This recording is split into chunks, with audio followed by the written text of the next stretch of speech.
Hello, my name is Marcus. I'm the compiler of a collection of therapy quotes entitled 1001 Windmills of the Mind. A collection of quotes taken from what's often called the psychodynamic or the psychoanalytic perspective, which long ago, as I understand it, was referred to by some as philosophical medicine. Because this perspective seeks to heal repetition compulsion. Repetition compulsion being synonymous or an expression or a manifestation of trauma, in that when there's trauma, the person is in pain, there's this innate drive for healing. So the memory system around what caused the trauma, the theory is the person wants to replay it, reenact it, relive it, redo it to see if they can get a better outcome, to change the past, to undo the past, to have a new past. Because the trauma for the baby takes place from the baby's point of view, where there's no time. So if he's frozen, so to speak, in his emotionality, is in his embodiment, he feels frozen. He doesn't know what he feels, he can't name his feelings, he doesn't know what he wishes because of the trauma. Again, the baby adapted to a difficult environment called an insecure attachment style. So again, we're talking about the cases where the baby experiences attachment failure with the mother. Carl Menninger's quote is, "The greatest hurt of all, mother failed me." So that's unfortunately a reality. Some mothers are not offering, or many mothers are not offering their babies a secure attachment style. The maternal holding environment is sometimes completely missing. The children aren't seen for who they are, or even worse, the babies are used or expected to provide emotional support and comfort for the mother, to take care of the mother. So these kinds of things invalidates the baby's needs, shames the baby. At some point he's frozen by this. Okay. Now that's psychic pain, emotional pain, but he's in a state of timelessness. So in the memory system called the implicit memory system, or the non-reporting brain, the brain sends us information. If we get it, that's our consciousness. But when the brain can't reach us, so to speak, that's called the non-reporting brain, or the unconscious. It's stored there. Okay? Now in this implicit memory system, there's no time. It's pictorial thinking. So the baby creates images of what happened, a concept of himself being shamed by some image that the baby creates of his mother, a distortion. In other words, the baby has a concept of himself being shamed by some concept of the other that's shaming him. And he's frozen like that with this relationship. So he's going to replay that relationship that caused that painful structure in his memory system. Sorry about the lighting here. Is that a little better? Oh, maybe I can do this.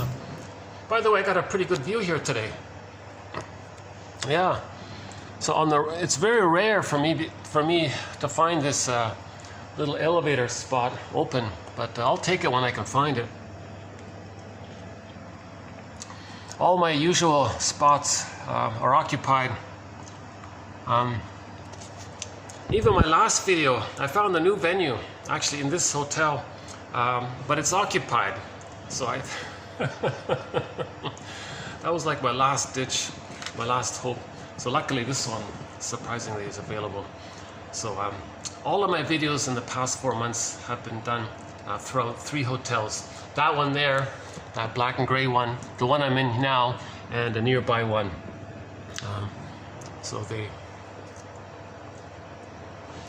But it's peak tourist season here. So it's getting harder and harder to find places where I can do these videos. If I get kicked out of here, I'll see where I can go. I'll cross that bridge if I get there. Hopefully I'll be able to do this. It's only 11 a.m. here. Maybe I'll be okay. That last video I did in that ballroom, that dark ballroom, that I offered sort of an overview of 1001 Windmills of the Mind, like I often do in many of my videos. But that one there wasn't too bad, I thought. If you want a good overview of the psychoanalytic perspective, can I refer you to the last video, the one marked TQ 24, 54-7, the first maybe 20-30 minutes of that one. I thought that was okay. No viewers, still no viewers, by the way.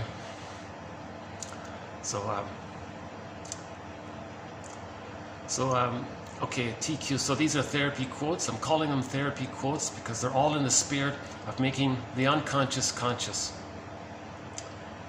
We have unfinished business.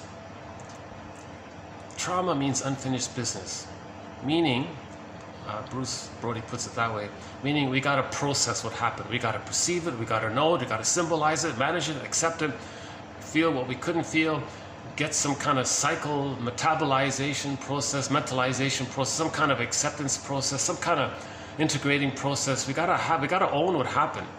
When the baby's traumatized, he's just frozen and he's stuck there. Like the woolly mammoth in that block of ice up in Siberia. He's just sort of stuck like that. Emotionally, we feel like that woolly mammoth. Isn't there an expression? You say to your friend, you look like how I feel. Well, that woolly mammoth looks like how we may feel when there's trauma. So when there's trauma, the organism seeks healing. So it's going to reenact the interaction with the mother, with others now, because there's no time, so they're just still doing it. They don't care about time. So the people in the present will be distorted. They'll be assigned roles as if in a drama stage, theater thing. So the unconscious acts like a puppet master, like a director, going to get us to distort and assign roles to people in the present to represent or equivocate or approximate or represent people in the past. Okay? And they're going to reenact what happened with the mother. Okay? So the mother shamed the baby, the person felt shamed. Okay? And then he got frozen at some point. So how is he going to replay that? How is he going to reenact? The fantasy of reenactment, the fantasy of repetition compulsion is that they're going to get a better past, is that they're going to have the needed past. They're going to have an unpainful past. So they're going to spin it around and again in search for a happy past. But there is time. But the unconscious doesn't understand time. So there's the confusion. Paul Levy-Russell says you can have 20 lifetimes reenacting the interaction with the mother with others, and it's not going to change anything. The only thing that works is consciousness. So we want to make the unconscious conscious. Making the unconscious conscious leads to the truth will upset you free. It leads to the recognition that the mother failed us. It leads to the recognition that the mother was trapped in her dilemma, reenacting and repeating her trauma, using the child, casting the child in a drama of her making, because she wants to reenact how she was shamed by her mother. So the mother shames the child to reenact how the mother shamed her. So she's reenacting what happened to her. So the child felt shamed by the mother. Later on, he may identify with the aggressor and shame others to reenact how the mother shamed him. Now, him doing this is an attempt to get consciousness. This reenactment is an attempt to get our conscious mind to be conscious of what happened in the nursery. So this repetition compulsion, it's kind of like action language. We're trying to communicate by reenacting, like creating a drama, and that's a kind of communication. But we got to make it conscious, symbolize it, recognize it, be aware of it.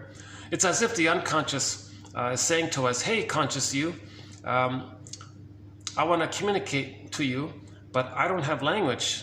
So what I'm going to do is I'm going to be like a puppet master. I'm going to get you to distort the present and, like a theater thing, replay the interaction that you had as a baby with your mother. Okay? Now I'm going to do this again and again until you get the message that I'm trying to communicate and tell you what happened to you. I'm trying to tell you what happened to you because I need your help to heal. So the pain is looking for us. So our inner child, our wounded inner child of the past is looking for home. We're the home for our inner child of the past. We're looking for us, which is the inner child of the past, our feeling self. So we're looking for our feelings are looking for home, which is us. So we're looking for ourselves. Okay? So the unconscious is trying to communicate to us. So that's sort of this dialogue back and forth. Now the unconscious, Darrow calls it the skeleton. His metaphor is you want to welcome the skeleton because you don't see it. It's there, but you don't see it. It's your shadow self, your unknown self, your secret self, your second self. The one who walks with you, who's not like you, who is you. Someone's living my life and I know nothing about him. Okay, the double self. So this character, however we describe it or fantasize it, in the literature, it's the motif of the double, a metaphysical imagining of a character that embodies all of your disowned traits. So this double self, okay, so let's go back to Darrow, he calls it the skeleton. You want to welcome the skeleton to the fireplace, treat him as an honored guest who had a right to be. Of course, our feelings had a right to be. Who has a right to be? Of course, it has a right to come home. Our feelings have a right to find home. We have a right to find our inner home, our embodiment. We have a right to be ourselves. And the skeleton is telling us, look, we can work together in dialogue. We can find each other and love each other. You know, in the myth or a fairy tale, it's the wedding. So there's a union, a reunion there. So we can integrate. So it's called psychosynthesis, reintegration. Our conscious self wants to reappropriate or appropriate or get back and reclaim, re-own, rehave, repossess, re-feel, re-be who we're meant to be or who we were and lost. Again, Robert Bly says, by the age of 5, we lose so much of us into this unconscious world, okay, the skeleton world or the second self, the double self. We spend, or this bag metaphor, it goes into this bag, and we spend the rest of our life trying to get it back in. So this sort of, this is the idea. The more we can be conscious of what happened, the more our inner child trusts us and can come back into us. So the more our feelings can come back to us. One poet puts it this way, psychoanalysis, always looking for an egg in a basket that's missing. Our consciousness is the basket, and then the feelings, the egg can come back, the potential to feel, the new life, the renewed life, the egg, the potential can come back into us. So just like these construction workers, right? So there's a crane there. Just like those workers are building that building, right? So when they finish that building is going to house people. So when we build our consciousness, that's going to house our feelings, kind of thing. Yeah, okay. Not a bad day today here.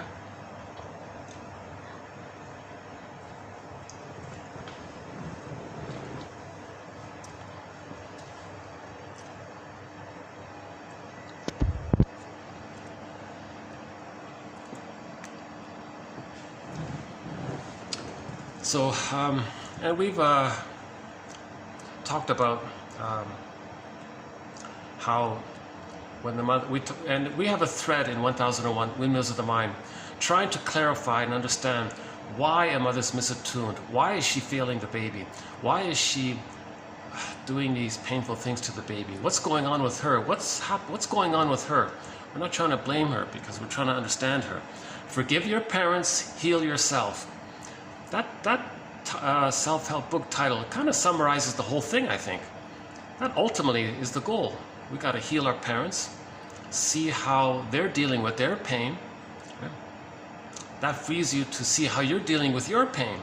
That moves towards differentiation, rather than just being them and reenacting them. So we want to avoid this issue of identification with the aggressor. Okay, mother shames the baby identifies with the aggressor.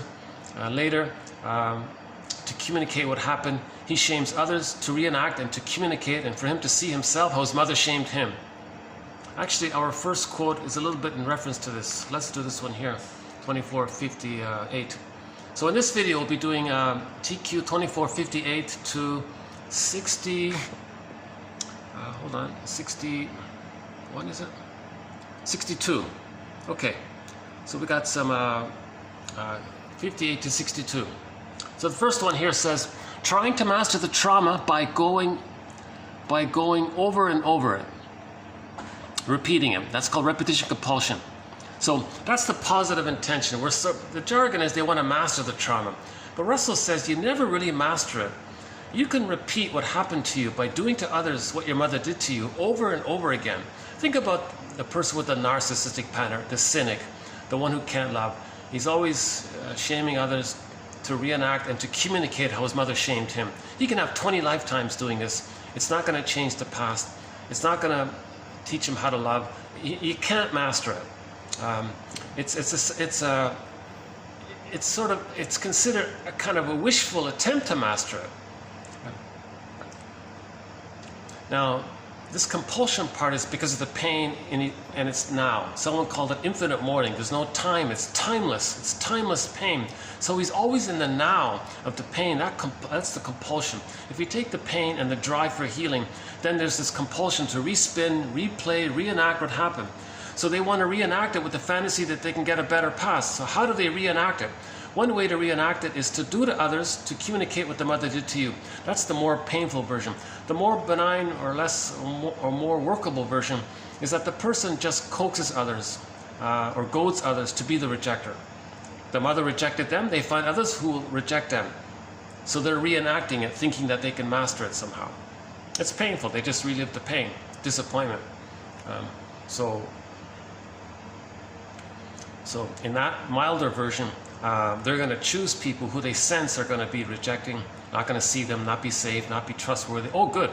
They're attracted to them, to be a friend or a colleague or associate or something. How's the lighting here? I guess I should change my shoe. Hold on a second. That's not better. Okay, let's try this a little bit. This is great little, this is a very basic budget phone I've been using. But I gotta admit, the one thing I'm a little confused about is this whole lighting issue. Okay, so the reenactment takes two basic forms. The mother shamed the baby. Okay, so the mother's the aggressor. The baby felt pain by it. Now later on, the person wants to relive it, respin it, have a better outcome. So they're going to choose others to play the role of substitute mother, mother 2.0. A reincarnation of their mother. They're going to fantasize, oh, there's the mother again. We're talking about from an emotional point of view. The person can cognitively say, oh yes, I know my friend is not my bad big brother or whatever, or the father who hurt me or the mother who hurt me. They can say that cognitively, but emotionally they're going to relate to them from an emotional point of view, that as if they were the parent reincarnated. Why? Because they have unfinished business. The unfinished business is they couldn't process the trauma. Plus, in the case of the mother, they want to get the mother to change her ways to provide the love that was needed for the person to know themselves and have their feelings. You know, that's the unfinished business. They want to free the woolly mammoth, have their feelings, have their embodiment, have their connection to themselves. I feel, therefore I am. Okay, so the mother's got to. So the substitute mother, reincarnated 2.0 version of the mother in the fantasy, they're going to be the mother that should have been. The fantasy is that the person in the present is going to be the mother that should have been there. Of course, it's a secondary delusion. The person is whoever they are, they're a person and they have their life and their psychological self and their feelings and their history and their wishes and dreams and aspirations. And now if they're traumatized, they might be expecting something similar from the other person. So there's they call them cat and dog. What do they call it? Jörg Willi from Switzerland calls it cat in his book called Couples and Collusion. It's going to be cat and dog relationships because one has an exaggerated fear of being engulfed by the mother, shamed by the mother. The other one has an exaggerated fear of being abandoned by the mother. So it's going to go back and forth like a cat and dog kind of thing.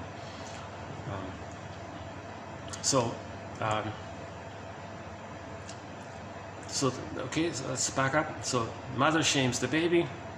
Okay. Baby didn't get the love he needed from his mother. The more the mother's love is not there or unavailable, the more the baby needs mother's love. So he's going to cling to her, waiting for it. The baby needs mother's love to leave her, to separate and individuate and be himself. First, the baby's fused with the mother. If he's loved, then he can separate from the mother. And as he's separating, he starts to know himself and he moves towards individuation, having his self-agency and psychological birth, sense of self, with the capacities of the real self that then become available to the person, and all of the capacities of the real self to be able to mourn, to feel, know their interests, have mutual relationships, enjoy the present, these kinds of things. So they have to differentiate. You have to separate. That's differentiate. Then they individuate. So it's called a separation from the mother. Then that's for the first 18 months roughly, and then for the next 18 months that's the individuation process. So if the child was pained somewhere along, it's called a strain trauma, if the child got fixated, frozen. So where did he get frozen between birth and 3? That's an issue because his personality structure will be designed around that fixation point. So that's why there are different personality patterns in the dysfunctional area. The narcissistic pattern, the bully pattern, the ego pattern, the codependent pattern, the closet aversions, and a few other patterns, you see. So we have a whole thread on this theory that dysfunctional personality patterns spring forth based on where along that continuum between birth and 3. If it happens very early on where the child doesn't enter into the maternal holding environment, oh boy, he'll be a very aggressive at the bully patterns there. Or the detached, aloof one, the Iago one, he's just filled with envy. And we talk about these different personalities as separate threads. So we have 52 threads. And in each video, I try to just add little bits to a few of the threads. So in this video, we'll add a quote about identification with the aggressor, one about emotional eating, one about transference, and yeah, and a couple of others. So anxiety is a thread. We recently started a new thread on the psychoanalysis of art. That's an interesting one. Okay, so identification with the aggressor. So the child is so pained by the mother, he gives himself up. He can't hold on to himself anymore. He has no identity left. He feels so hollow, so empty, so shamed, so hated, so unwanted. The child can't accept that pain. So who is he? He doesn't know where he is. He can't feel. He can't be. Okay, all that's there is the aggressor. So he just crosses, so to speak, crosses over, makes the deal with the you-know-who. Because the baby's image of the mother is that you-know-who character, the guy with the horns, or any kind of frightening monster that's hurting the child. So again, the baby thinks in images. The mother shaming him. So the baby, let's just approximate it. Let's just say that the baby has an image of the breast, like a canvas. Now the baby's enraged at the breast, but he can't feel the rage, so that's repressed. It gets projected. Now he says that the breast image that he's creating, okay, it's exaggerated. So now it's enlarged. Now it's like a monster entity. It's enraged at him. It's threatening towards him, and it wants to. He's enraged and he wants to bite and take in, because the baby is desperate to have a proper feeding and to take in mother's love and support and milk and nurturance and have it properly done. The baby's eager for a normal feeding experience, right? That's failed, so his wishes and feelings get projected onto the image of the breast. Okay, so he doesn't say that he's enraged and he wants to take in. He says the breast thing that he's making is enraged and wants to take him in. So this morphs into some kind of devouring monster that wants to eat him. It could be the guy with the horns, it could be some frightening animal, the minotaur, or some... In the myth or a fairy tale, if there's any dangerous animal or character that's trying to hurt the person, okay, that's a symbol to represent the placeholdment. It's a symbol that holds the baby's rage and wishes to take in. Okay, the mother's not this dangerous entity. She was just a little careless or too young or didn't know what she was doing or read the magazine, like she was confused, or yeah, maybe she was angry at the baby. So the whole issue of why a mother's misattuned, that's a whole thread. In the last video, if you look up the quote in the last video about breastfeeding, there was one quote we added to it there. So that last video wasn't bad. It was done in a dark room. But it was very quiet, and I could, for the most part, go on a kind of a rant a little bit. I notice if I do have the chance to go on a rant, if I'm not interrupted, some good stuff comes out. So let's see how it goes here. I'm just by the elevators here, so there's bound to be a bunch of interruptions here.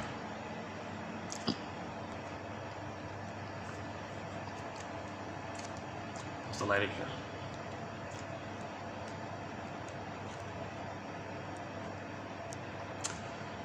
Okay, so let's get back to where I was just now. So,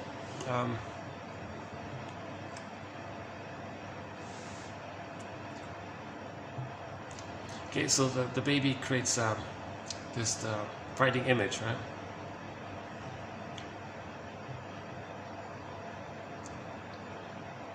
So that means that frightening image that he's creating is not loving the baby.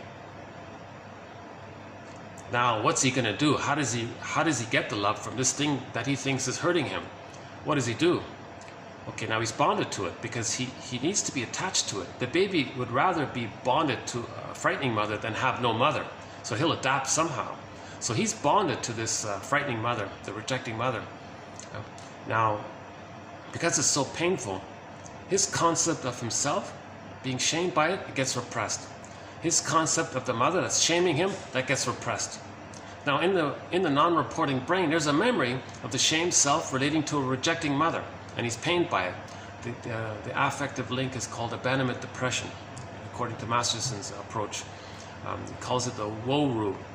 Another thread, Masterson's theory about the relational units in the mind, the endopsychic structure in the mind.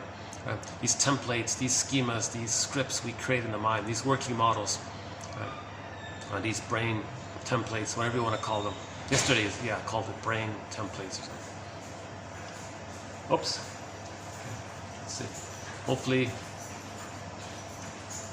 okay. A couple of staff there. They just walked by. That's good. That's a good sign.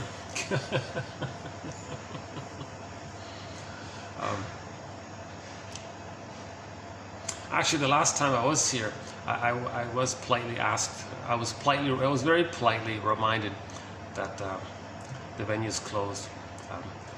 I think they open this floor when there's a function, when a function is going to take place. So I'm assuming later on in the afternoon or evening, some function is going to take place. So they open the floor. So I'm just here at this little window time. I'm not in their meeting rooms. I'm just sort of in this lobby lounge area in front of the elevators. So I think they've tolerated me for the most part. I guess this is just my third time here. I'd love to come here more often, but it's usually you can't access the floor. If there's no function, you can't get to the floor.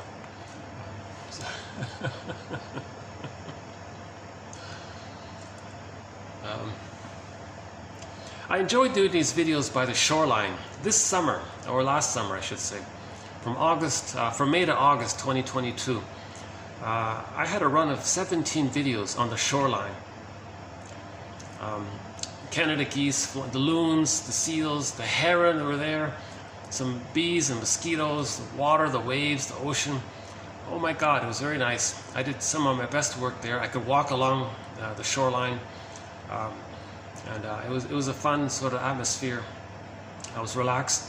I did 17 of my best videos, I thought, and interestingly enough, I was starting to get some viewers. But mysteriously, those 17 videos are gone. I don't know what happened, why, how I wrote to YouTube, could you please bring them back? That's my best work. No reply. So luckily, the good news is, overall, the good news is the quotes are saved. So all of the quotes that were presented in those 17 videos are still there. We have it on YouTube here. It's the videos marked without commentary. So the quotes are just posted below. But my commentary, unfortunately, was lost. And I thought I was on a roll there. So if I am relaxed, if I'm outdoors, I feel like if I'm relaxed, I can be a little more spontaneous, a little creative or something. If I'm constantly worried about interruptions, guards, and should I be here? Like, is it okay if I'm here? Are they going to tolerate it or something? Do I have to move?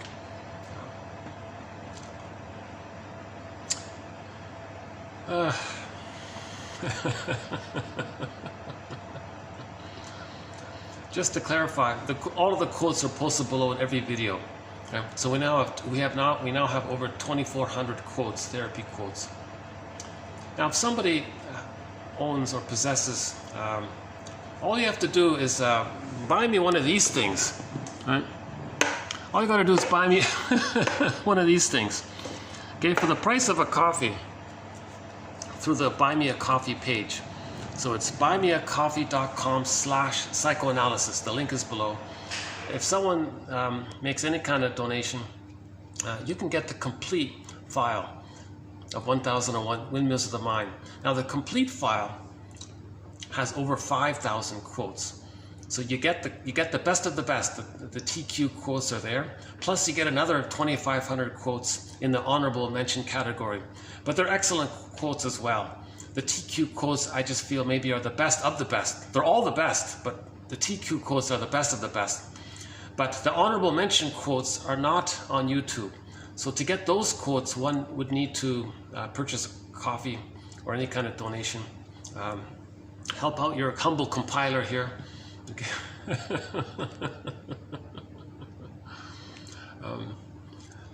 Yeah.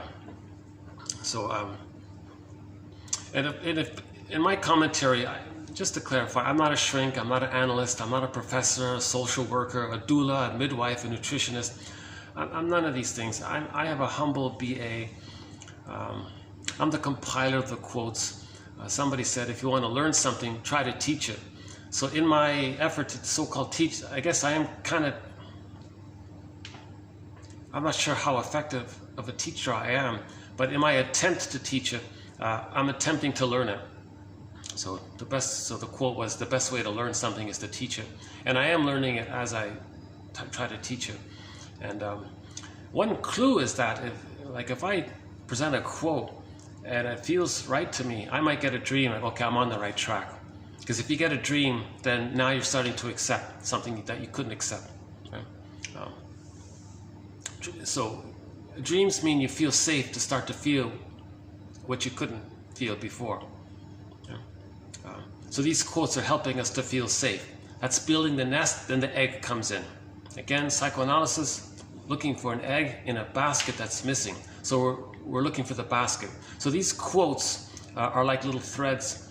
So these 5,000 little threads, we're trying to weave them together to build this basket. Now these 5,000 quotes are subdivided into roughly 52 longer threads. And then we're going to use these 52 threads to weave the basket. As we're weaving this basket, little glimpses of the egg can appear. Little mini eggs can appear. And we start to feel and accept ourselves.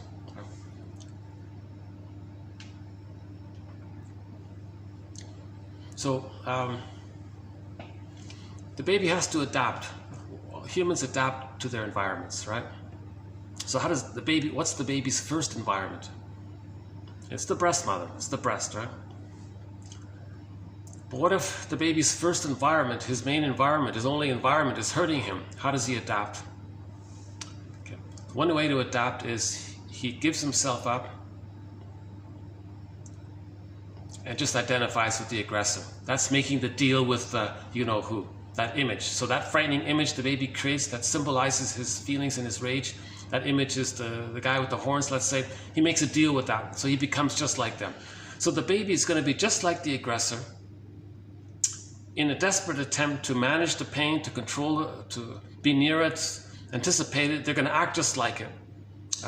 Now, part of the reason for this is a few things here.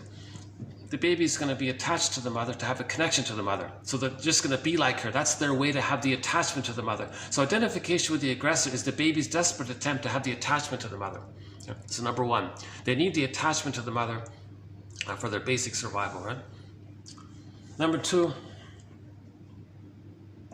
they're in a catch-22. They can't leave the mother and know themselves until they get her love. So he's waiting by being just like her, being one with her kind of thing, being fused with her, being just like her, being a cartoon version of her, being a caricature of her, doing to others what she did. Okay? So he's in a catch-22. He can't leave unless the mother changes her ways and provides the love for the person to know himself, to even know himself. So that's identification with the aggressor. That's why he's adhesively attached in the tar pit of a negative symbiosis with the rejecting mother.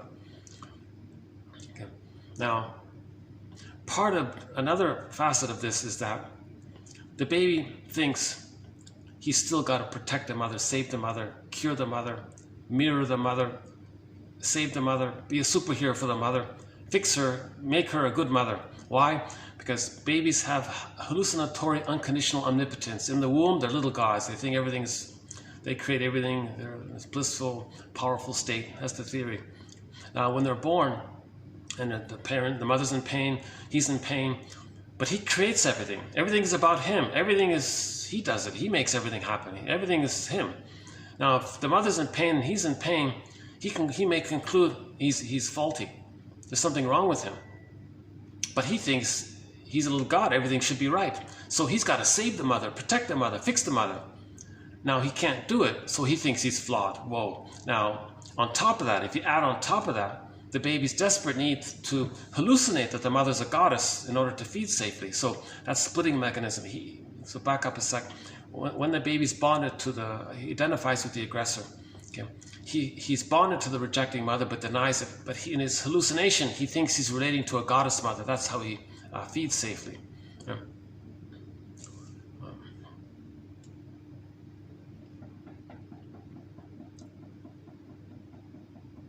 Sometimes I go off on a little side tangent to get something in, and I need to go back to to get back on track, right? Oh yeah. So the baby to account for why he feels pain, falsely believing that the mother's a goddess, which is a lie. So the mother's good, seen as good, but he feels pain. He thinks he's no good. That sort of accounts for it. Plus, that's fueled as well by him thinking he creates everything. So the baby's in the womb, everything's bliss. The oceanic feeling, the oceanic oneness, the Garden of Eden, the unico mystica, blissfully happy, everything's perfect, the Garden of Eden, right? Oh, I got one of the staff here. Alrighty, let's see if they're gonna, same two guys are gonna pass by me, good, okay. Hopefully they don't. Yeah, I'm a little conscious because, yeah, as I mentioned, I was reminded that, see, technically, it's a gray area that I can use. The elevator allowed me entrance into this area, right?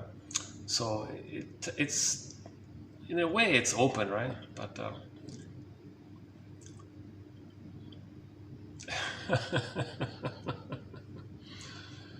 okay, hold on a second. So again,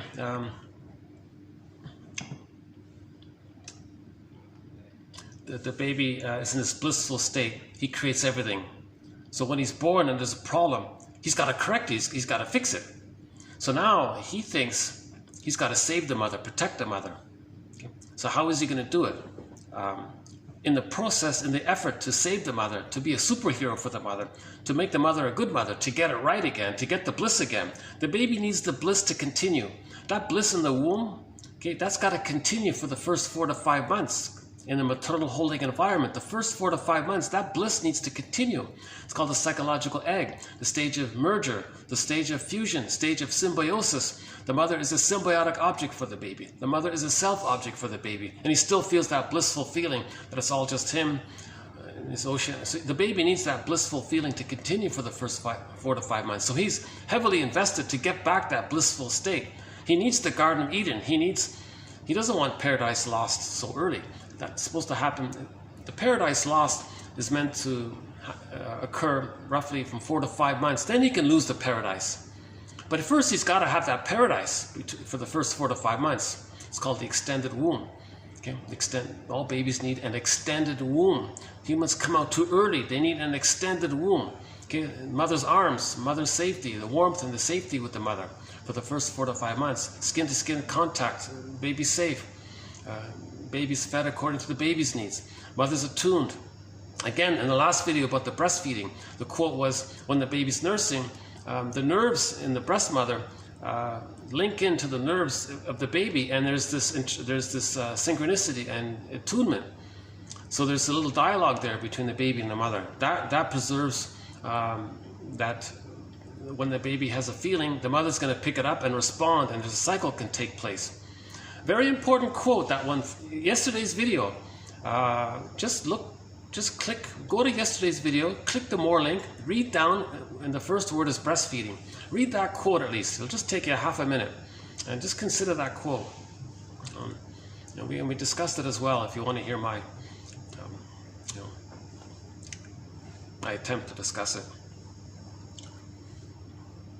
And you know, sometimes I discuss something, and then later on I update it, and I go, whoa, yeah, I can improve it. So sometimes when I present a quote for the first time, maybe I'm limited. But as I learn more about it, the next time I present a theory on a similar topic, I find, oh, okay, now I get it. You know, what I'm trying to say is, some of my commentary I think is pretty good. It's helpful. Some of it, it's in its earliest stages, and maybe people might think, well, okay, so what, or something. But I need to maybe present the so what ideas as a springboard, as seeds, so they can grow and develop, kind of thing.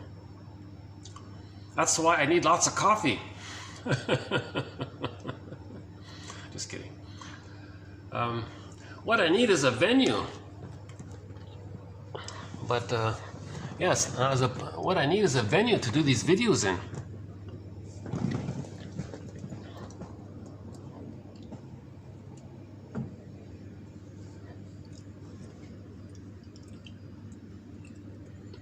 Gee, that rooftop would be nice. That'd be a nice spot.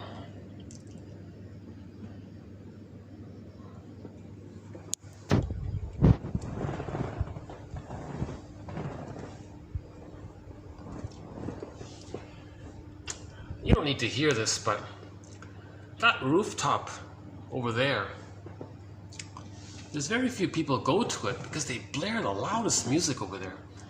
And it's hard to relax there. I tried to do some videos on that rooftop there, but it's just way too. And plus, the camera picks up the overhead music from the overhead speaker, the music from the overhead speakers, and sometimes it's copyrighted.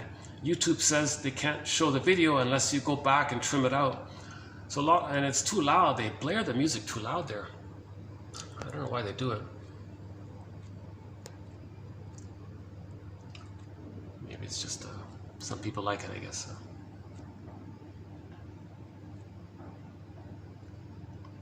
It's impossible to do any of these videos at one of these hotel pools. There's always at least a dozen people around the pools.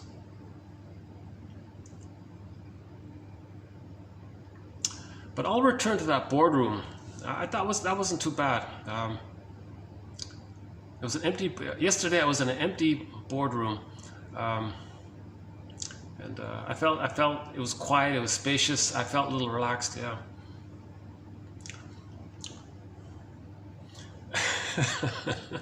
Okay, sorry about my occasional tangents here. Now let's get the quotes back up here. Hold on a sec. Just give me a half a minute here.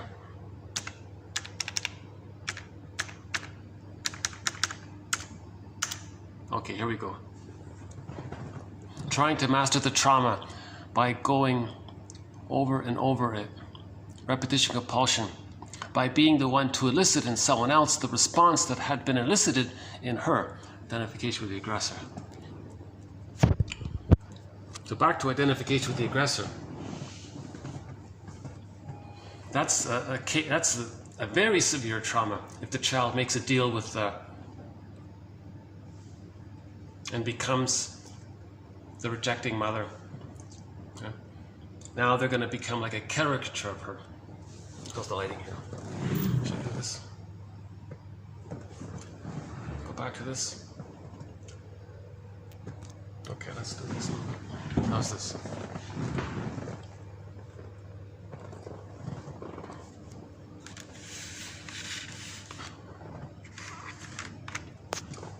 I'll get back on track. Hold on a sec.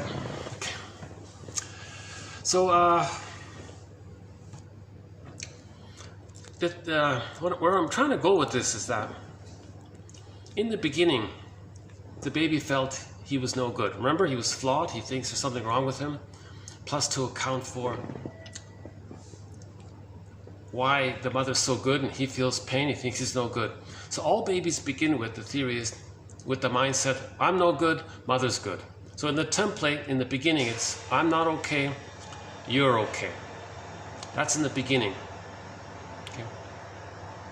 So let's just start with that. I'm not, all babies begin with, now forget about he's born bad. That's nonsense. It's a psychological issue. Okay? He thought he was a little god, and then he thinks he's flawed if there's pain around him. He couldn't save the mother. So with identification with the aggressor, he's going to be dysfunctional because he's going to shame others to communicate how his mother shamed him. That's dysfunctional. Okay? He's not leaving the mother. He's not going to know himself. He's going to sabotage himself. He's just going to be angry all the time. Right? Hostile. That's dysfunctional. Right? Whatever form the dysfunction takes. Now, him doing this is loyalty to the mother because he is her. At the same time, he's still trying to save her. He's still trying to be a superhero to convert the painful mother into a loving mother. He's still trying to fix her. Dysfunction equals protecting or fixing or saving the mother. The baby's still trying to save the mother because he thinks he creates everything. And he needs a good mother, so he's still trying to save the mother. So dysfunction is a repetition compulsion of the failed false belief attempt that he's supposed to save the mother. You see? So, when the baby identifies with the aggressor, he loses the belief that he's not okay. The mother is seen as okay. Now, the baby's true self gets repressed, he doesn't accept it, but all babies have infantile megalomania. All babies think that they're little gods. That's still there, like a biological sort of area. His development his ego isn't developed for him to realize him as a separate person, others as separate people. He's still in that hallucinatory, unconditional omnipotence period.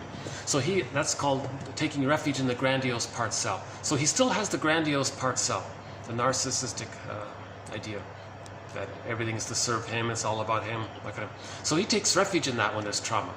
So although the mother shames the baby, he splits the concept of the self into the true self, which gets repressed and denied, but he still holds on to what's left. That's called taking refuge in the grandiose part self. Okay. Now that grandiose part self is fueled when the baby identifies with the aggressor. The aggressor is seen as good, he's no good. So the I'm not okay feeling from his true self, now it becomes the shame self, he's not okay, it's gone in his repression.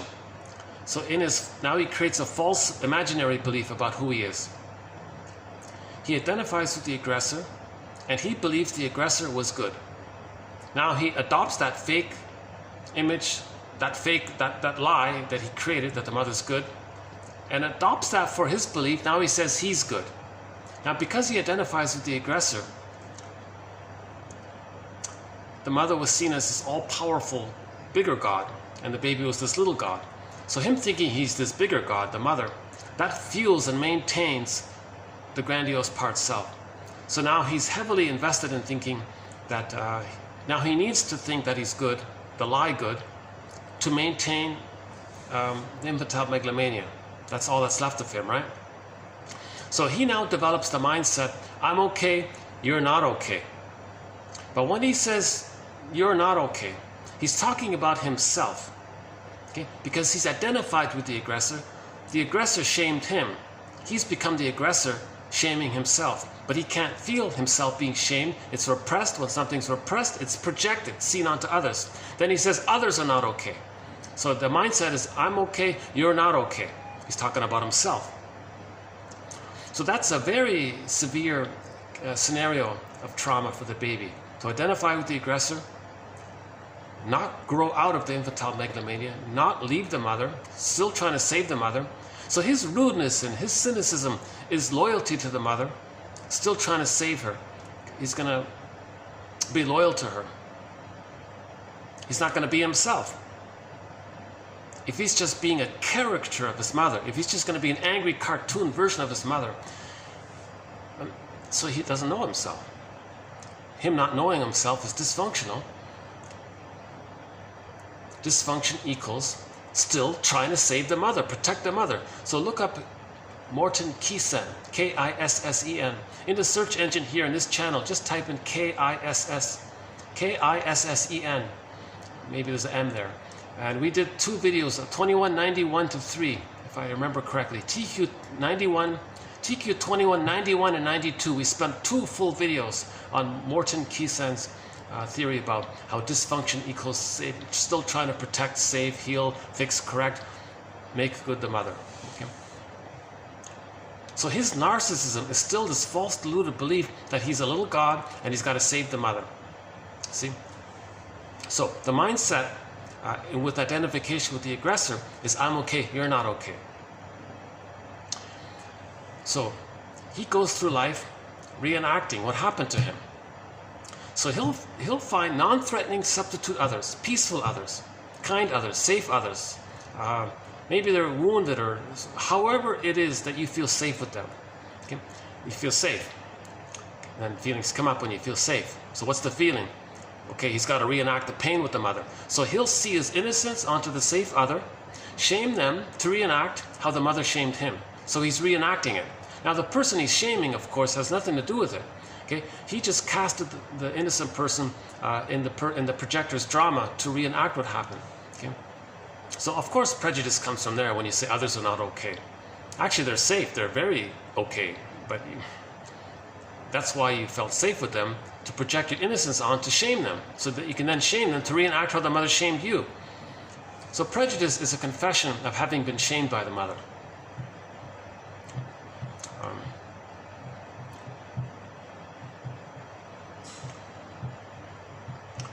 Okay, so people with the belief that I'm okay, you're not okay. I'm looking out for number one, and things are utilitarian, because the person that was traumatized during the breastfeeding time, the breast was just a utilitarian, so to speak, just serving the baby, just giving to the baby. Now he's fixed there, he's frozen there. So others are seen as symbolic breasts, so the greed is from there. So he's going to reenact the need to receive the nurturance from the love by symbolically equivocating everything around him as symbolic breast. So there's the greed. Now it doesn't work because it's past that critical time. So he's going to repeat it. Repetition compulsion. So greed is repetition compulsion of not being fed properly and held properly and seen properly. Greed is the repetition compulsion of the trauma of not getting their infantile needs met. Okay? So greed is the constant greediness, the greed activity, just more and more. That's the repetition compulsion of mother failing the person as a baby. The mother failing the baby, that's a trauma, they're going to repeat it.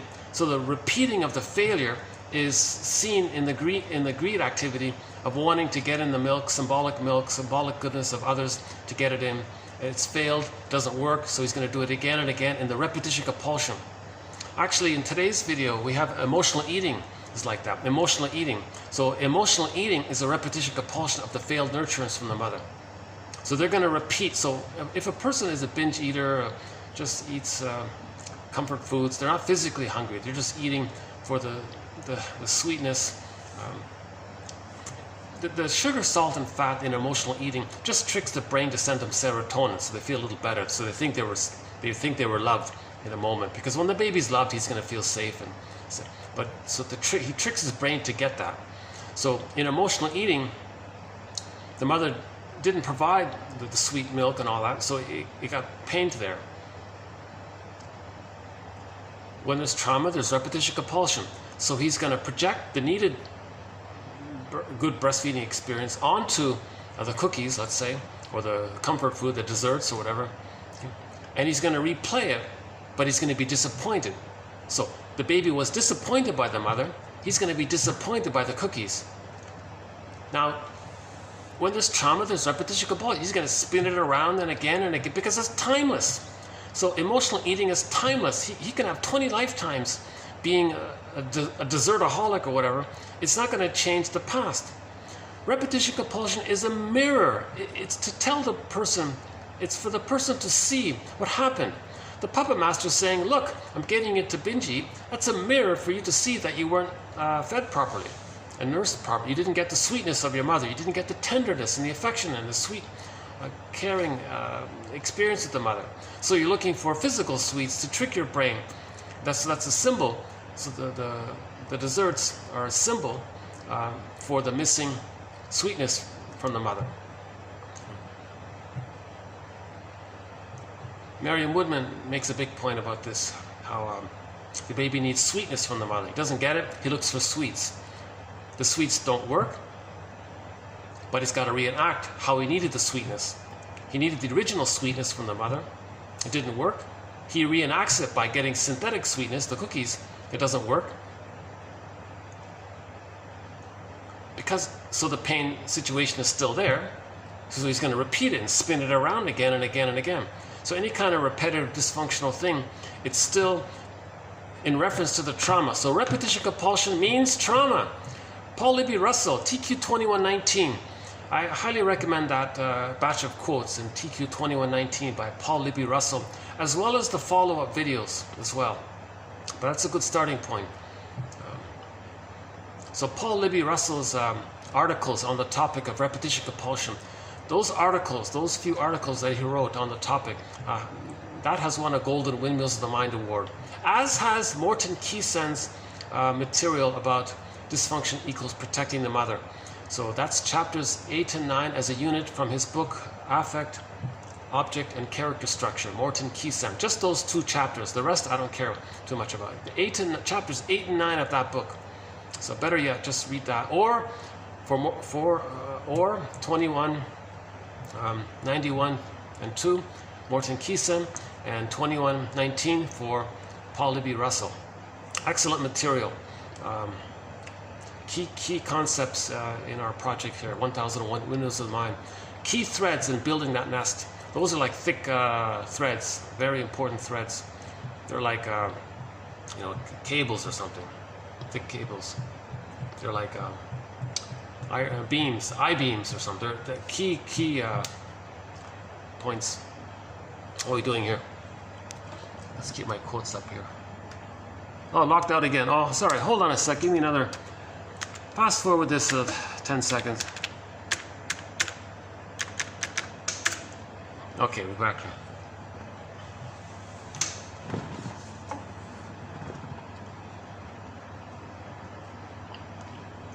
If you don't mind, let me take a sip of my ridiculously overpriced coffee here.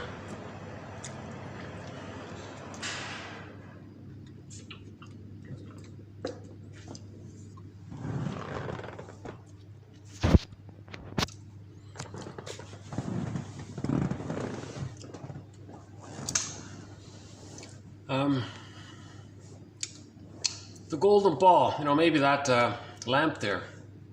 We're looking for our golden ball. So in a myth or a fairy tale, the golden ball is a symbol that represents the sparkly, aliveness, beautiful feelings of our feelings, the aliveness of our feelings. So the image is like the gold can shine like that. So our feelings are meant to kind of shine like that. So we lose our golden ball with trauma. In The Frog Prince, the golden ball goes down the well. So we got to look, that's the unconscious. So when we go down the well, that's facing the unconscious. Anytime we go into the underworld or some other world, in the Disney movie, in the last video, we talked about the Disney movie Inside Out. I recommend that last video for that discussion about Inside Out. Joy and sadness, where zoops, that's our feelings. That could be the golden ball, actually, joy and sadness. A wide range of feelings. All of the feelings related to the joy side, right?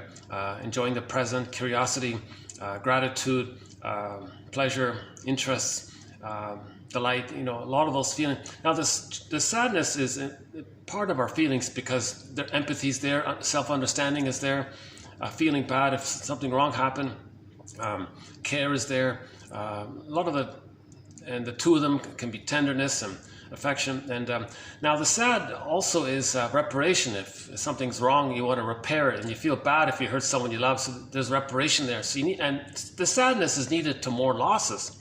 If there's a loss, you need your feelings to mourn the loss, to accept the loss. You see, so the joy and sadness covers the wide spectrum of our feelings. That's the golden ball sometimes. Now, joy and sadness, or the golden ball, that gets zoomed into this other world. That's the repression. Okay, so anytime something, if the earth opens up and the innocence gets, Miss Core, same thing, Miss Core, the golden ball, joy, sadness, they get zoomed into the other world. Okay, that's metaphor for repression. It gets put into the non-reporting brain. Again, myths and fairy tales describe psychology. They're true on the inside. They're metaphors for psychological dynamics. They're like dreams. They're true on the inside. They're nothing external. So myths and fairy tales describe this inner world. So when the earth opens up, Miss Core gets yanked down.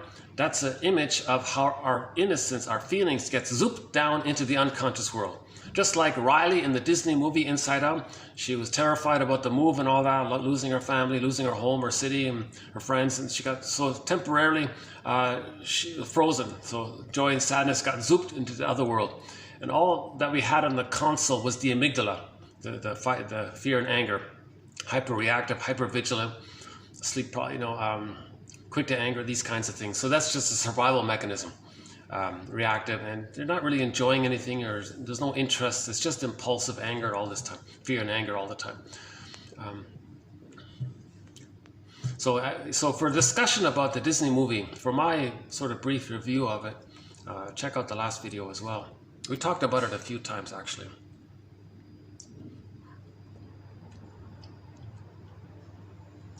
So that Disney movie Inside Out shows the two types of emotions. Our feeling self, the golden ball or joy and sadness, our feeling self. When we lose our feeling self, when we lose our feelings, when we're frozen like the woolly mammoth, our embodiment is frozen, we lose it. Repression, disassociation, denial, sucked down into the other world, various forms it can take. When we lose our feeling self, our psychological self, our emotional self, our ontological self, I feel therefore I am, when we lose all that, what do we have left? We have the physiological stress response of the amygdala, right? The fear and anger characters. And the disgust character is also sort of a physiological thing. In the Disney movie, the disgust character was more about like distaste and dis-smell. So she represented that. That character represented those physiological aspects, distaste and dis-smell. The character disgust, okay, she wasn't referring to, they didn't cover shame in that movie. So the movie did a great job. It didn't cover everything. It covered what it could. And if they make a sequel to Inside Out, that'd be a difference. They could have like another shame character representing like the emotional shame. The emotion of disgust can represent shame. So they could have two disgust characters. One for the physiological of distaste and dis-smell. So those could be two separate characters. Then the shame self one, that could be a separate character. There's so much potential with that movie, Inside Out. I remember in the last video, when there's trauma, the nerves that join the two hemispheres, the corpus callosum, gets damaged. We could have a sequel to Inside Out, maybe, where Riley is in a group circle talking about her feelings, and she's crying, and as she's crying with her friends, okay, the wires, the nerve wires get repaired between the two sides, and then joy and sadness can ride down a cable car onto the console.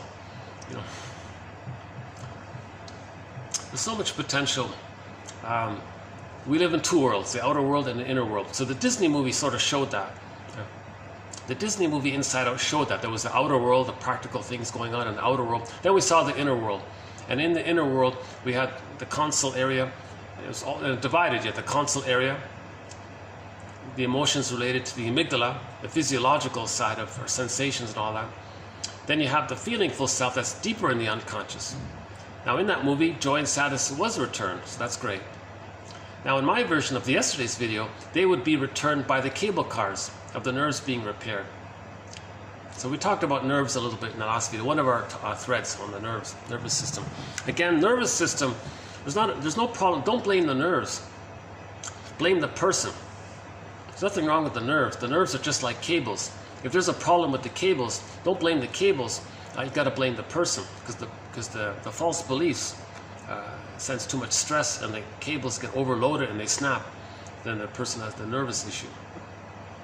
If you heal the person, you heal the nerves, kind of thing. And actually we have one follow-up quote in this video about the nerves being like the mailman. Don't blame the mailman. So we'll get there.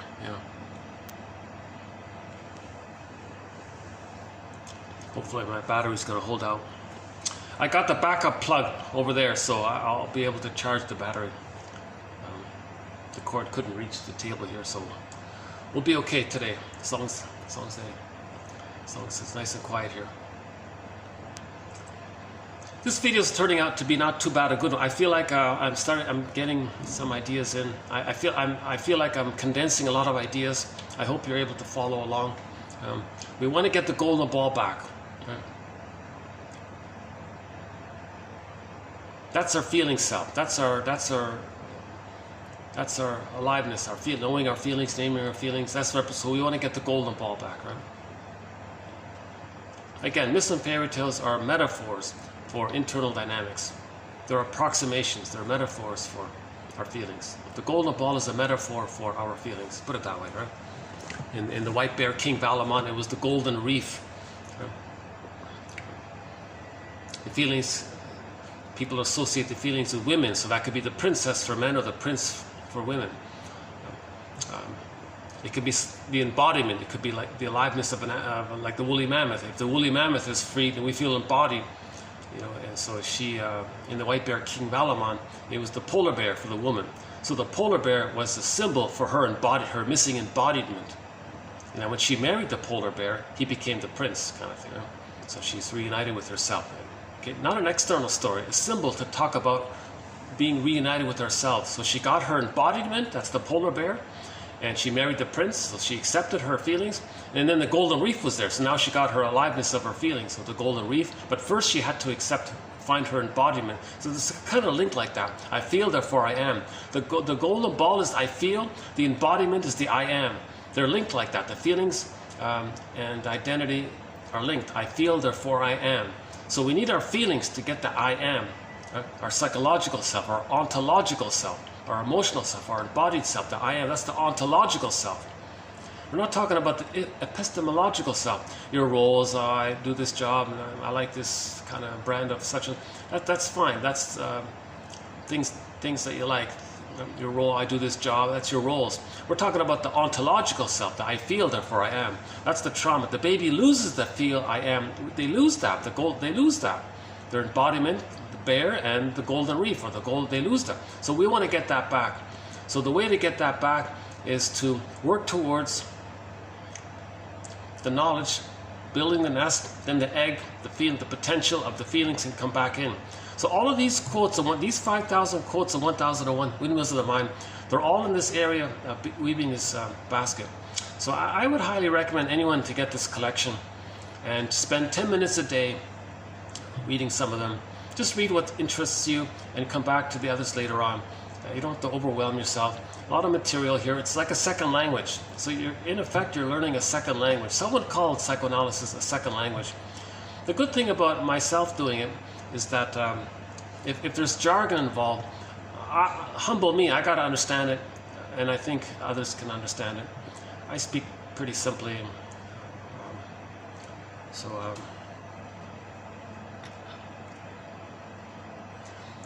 maybe, what is that? Okay, let's see.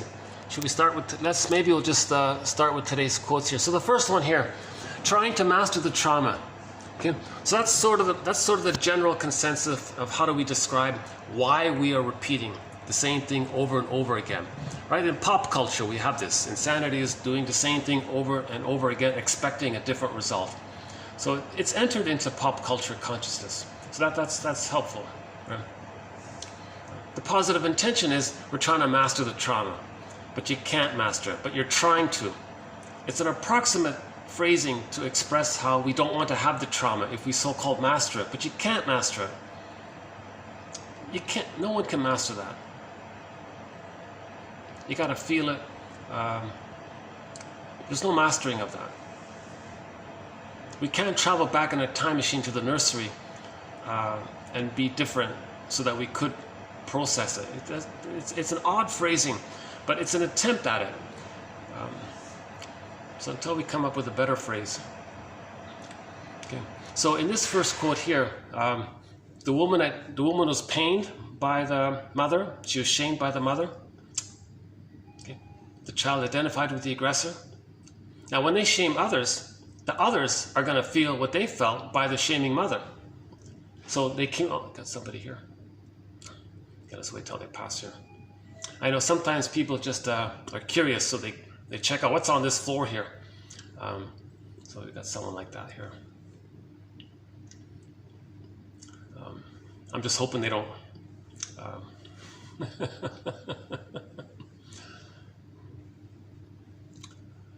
Okay, hold on a second. Let me get my thoughts back here while this person. Yeah. Okay, so an aspect of identification with the aggressor is that the person they're shaming is gonna sort of feel what the shamer felt as a baby. So the therapist says this. The therapist says, you're helping me to know what you felt as a child by placing me in the role of you as a child and you identifying with the aggressor, and you're going to replay what happened to you. So you're trying to get me to feel what you couldn't feel. You're trying to get me to see what your mother was like by you imitating your mother. So you're trying to communicate in the reenactment what happened to you in the nursery. Okay? So the person is communicating what happened. That's an attempt to heal. That's an attempt to communicate. It's an attempt to make conscious. It's not trying to master it. It's an attempt to make conscious. If we make conscious, then we can have a good cry about it. If you feel safe with somebody, remember when you feel safe, your feelings come up, you cry. The therapist, your friend, you feel safe. Grief is healed when it's witnessed by a caring other. Okay? Then you start to mourn and get your feelings. As you get your feelings, then you get your identity back. So the mourning journey is the healing. That's how to master the trauma. You don't master the trauma. You heal from the trauma. You don't master it. You heal from it. So you communicate it. Therapist's job is to put words to it. That helps to make us conscious, right? Still there. Okay, next one here. So that's the first one. There is a little bit about from Sarah. Oh, they're still there. Sarah Usher. She wrote a sort of an introductory book to psychotherapy. Not too bad here. Okay, she talks a little bit of. So next one is about transference. So we know about. It's just sitting there. Okay, there we go.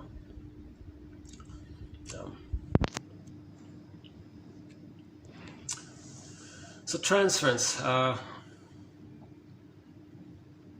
okay, so it's part of the repetition compulsion. When we repeat and replay the past in the present, we're transferring the interaction that we had in the past. We're transferring it or seeing it in the present. That's called transference. So in the process of repeating, we're transference. Transference is the way to repeat it. We can only repeat by transferring. That's how we repeat. So they're linked very closely there. So transference, if you see, for example, the mother that shamed you, and you create an image around it, and if someone by chance triggers or reminds you of the shaming mother, same hair color, the name sounds similar, some little things can remind you of the mother. Now suddenly, you may have strong, exaggerated emotions to that person in the present. Okay, that's transference. Your emotions to the mother are being transferred, displaced or misplaced onto the person in the present. Okay, so falling in love often does that. So falling in love is, oh boy, that's a huge topic. Okay, a very exciting collection of quotes was recently done, 24:35 to 9. Another recommendation, 24:35 to 9. Read the quotes in those 5 videos.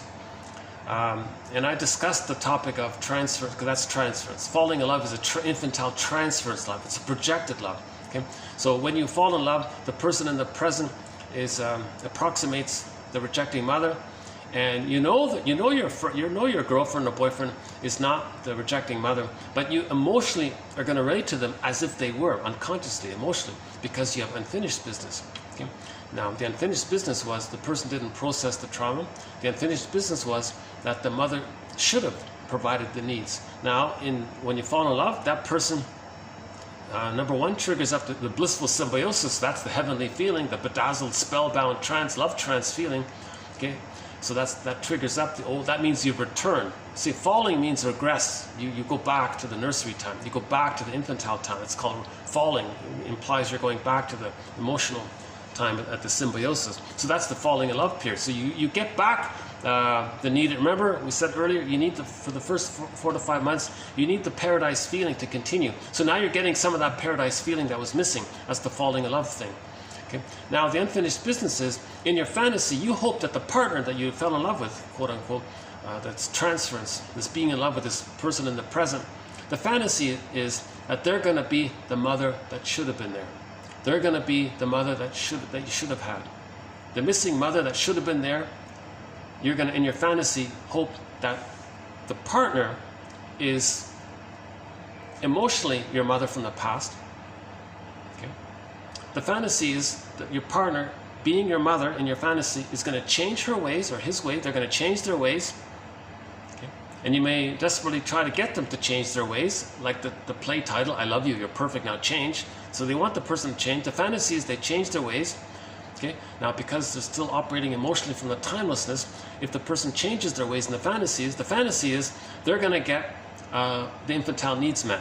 Safety, the symbiosis, the continuity, the support, acceptance, to go through the developmental phase. So the immense excitement is they're getting back the Garden of Eden, and they're going to get a happy childhood.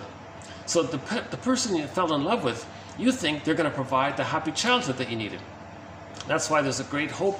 And then you feel, and if that's not going to work, that's going to fail, then you don't call them a heartbreaker. That's confusing. No person in the present can be the breast mother. So the proposed lyric change might be, why do you have to be the one who reminds me of the love I didn't get?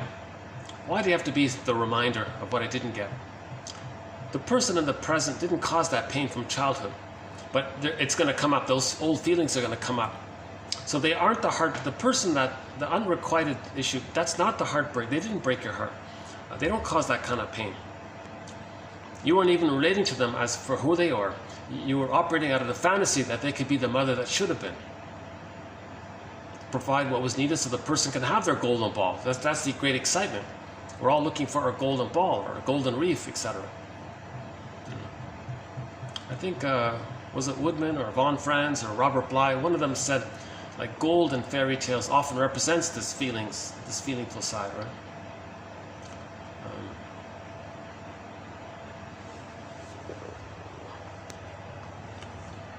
So back to the transference. Okay, so one of the tip-offs that the client is in the throes of a transference reaction is that the reaction is usually exaggerated. It's an overreaction. Sometimes there's an underreaction, or even a total lack of any reaction when one would naturally expect one. So somebody you don't even know, an acquaintance or something, and you got these intense, strong feelings for them. That's an overreaction. That's transference. Those feelings you have are directed towards the parent, but they've been transferred onto the person in the present. So again, with Morton Keesem, he says, if you're angry at somebody in the present, just redirect that back to the parent. 9.99 times out of 10, it's for the parent. Okay? Remember, the baby can't have his feelings directed towards the parent. Okay? That's part of the deal the baby makes with the parent. Don't feel towards the parent. Don't have needs towards the parent. Don't ask anything for the parent. Instead, sacrifice your feelings.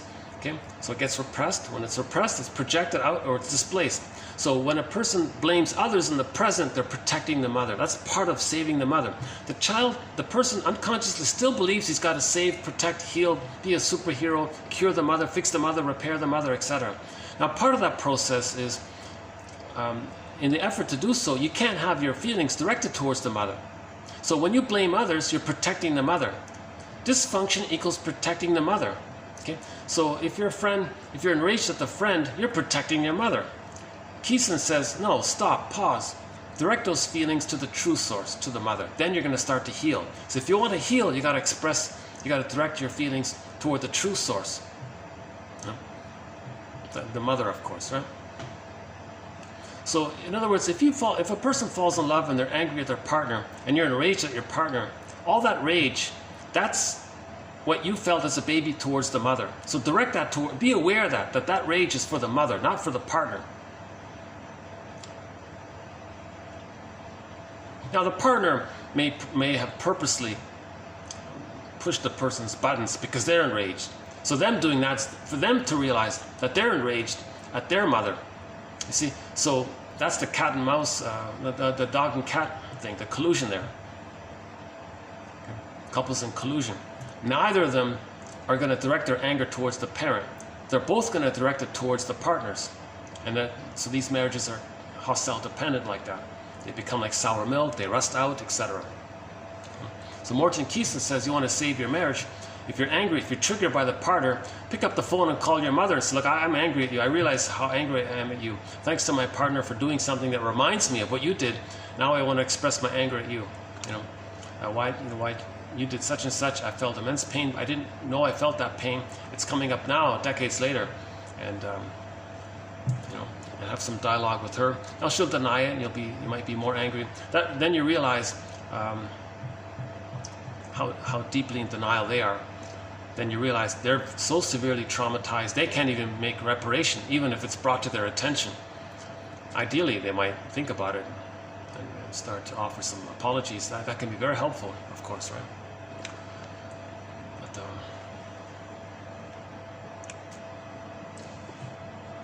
okay, so transference means your emotionality to the person in the present doesn't fit. The feeling of being overwhelmed and engulfed and abandoned, this persecutory anxiety, this massive anxiety, this abandonment depression, thinking you're not going to make it. You don't, because when you're a baby, you don't see the mother, you think you might not make it because you think there's no mother. Remember, the baby's in a state of timelessness. If he doesn't see the mother, where there's no mother, the baby's not going to survive. So those kinds of immense persecutory feelings, the furies, those very scary feelings, that belongs to the mother. Now, the person in the present can remind the person of the mother, and then those feelings come up again. Now, if those feelings do come up again, they're directed towards the mother. Okay, so that's. But when you're not directing it towards the mother, when you're directing it towards the benign person in the present, or maybe they did a little thing, it's annoying, but it doesn't cause that kind of immense. So it's an overreaction. Now, sometimes there's a counterphobic. There's a passive version of it where you underreact and then punish him with your silence, give him the silent treatment, or just like do the statue, or just become numb and don't feel anything. So these are transference reactions. Okay, third one here from the introductory book by Sarah Usher here is this idea of the therapist trying to provide some kind of overview. That's called a psychodynamic formulation, case formulation, where the therapist has some kind of, as a tentative hypothesis, they just have some overview of the whole situation. It's going to be updated. It's not fixed in stone.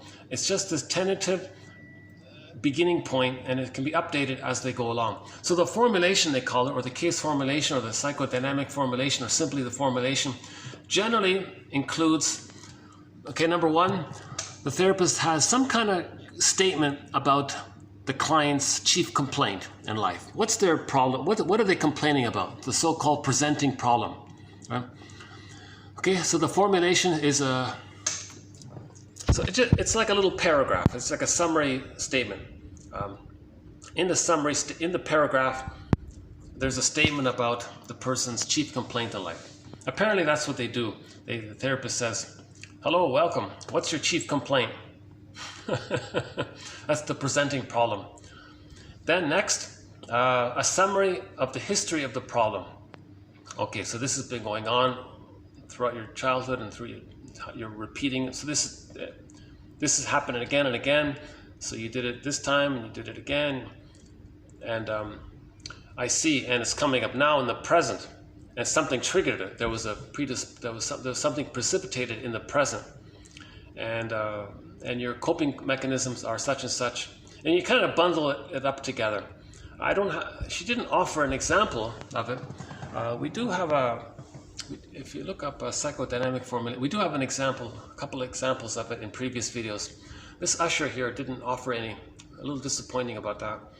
I would really love to see some formulations. these nice little summary statements of, it's like an interpretation, you know. You have this problem in your life, it happens again and again, and you learned it back in childhood when such a thing happened, okay? And that's why in the present you're having this problem. So you want to link the three. The chief complaint, the thing that happens again and again, when it began, and to see a live here and now version of it, and to link it all up. That's sort of the formulation, the person's sort of template or pattern they're engaged in, and to be aware of it, kind of thing. Underdeveloped area, this concept of the formulation. Emotional eating. One of our threads, emotional eating. It's been a long time since we've added any quotes to this thread, so it's about time we updated this thread here. Emotional eating is a futile attempt to remediate affect dysregulation. So the general idea is that emotional eating is Roger Gould. He has the main book we're using is by Roger Gould, a book called Shrink Yourself. A little play on words. He doesn't mean to insult people who are overweight. He means analyze yourself, shrink yourself, analyze yourself. But some people are overweight, so there's that play on words there. But he really means analyze yourself, shrink yourself. Okay. So he calls emotional eating an over-the-counter, he calls comfort foods an over-the-counter tranquilizer. So when we emotionally eat, we're tranquilizing ourselves, we're soothing ourselves by tricking our brain to send us serotonin. Okay. So it's a futile attempt to cure the problem of how the person doesn't know how to soothe their feelings. Okay? During the nursing time, the mother didn't soothe the baby's feelings. He's frozen. Later on, he's constantly in search for something to soothe his feelings. The best he can do is trick his brain to send him serotonin. Okay, so that's the emotional eating, the cookies. Again, sugar, salt, and fat tricks the brain into thinking that the organism is safe. Then when the person feels safe, in general terms, the mammalian part of the brain releases serotonin because it thinks everything is safe, everything's okay. So when we feel safe, we get serotonin. Now, when the baby was in pain with the mother, he never felt safe with the mother. He was always in threat with the mother. He was always scared with the mother. So the mother, okay, again, the nerves that link the breast to the nerves that link into the baby, that line wasn't there. So the mother never soothed the baby. We do have one quote that says, theoretically, a mother can still be a good mother if she bottle feeds. But most people say, forget it. The bottle is alexithymic, it's a stone. There's no response, there's no rhythm, there's no connection. The baby feels immense shame with the bottle. And especially if they put honey on the rubber nipple. The baby's very shamed by this. The baby expects natural feeding. There's this innate expectation to nurse normally, right, by the baby. If he doesn't get it, he's shamed by it. And the powder stuff, it's just sugared stuff. Whoa, that's overstimulation of the brain. That's not what the baby needs. He needs the relationship. He needs a dialogue with his mother. Baby feels stressed, mother gets it, she responds. There's like music, it's attunement, a little musical thing going on between the baby and the mother. Like there was music in the womb. The heartbeat, that's the drum, and the little rhythm there of the flow back and forth, baby, placenta, cord, placenta. There's a little rhythm there, and the drum beat. So music, one theory is that music is sort of a replay of that, or in reference, or is inspired by that or something, or is maybe comes from that even. We're not sure about the music one. Yeah, we don't have a thread on music. Oh boy, that's a tough one. Let's see if I can do the art one first, and then later on do the music. Actually, no, correction. The music aspect is included in the thread on art. So we do have a couple of quotes on the psychoanalysis of music, but it's within the general thread of the psychoanalysis of art, because music is a form of art. So we do the painting and the sculpture and the music a little bit. Mainly by Gilbert Rose and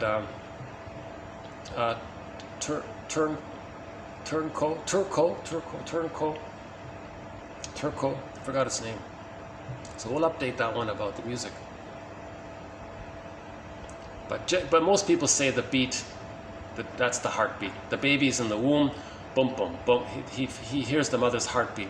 Later on, we play the drums.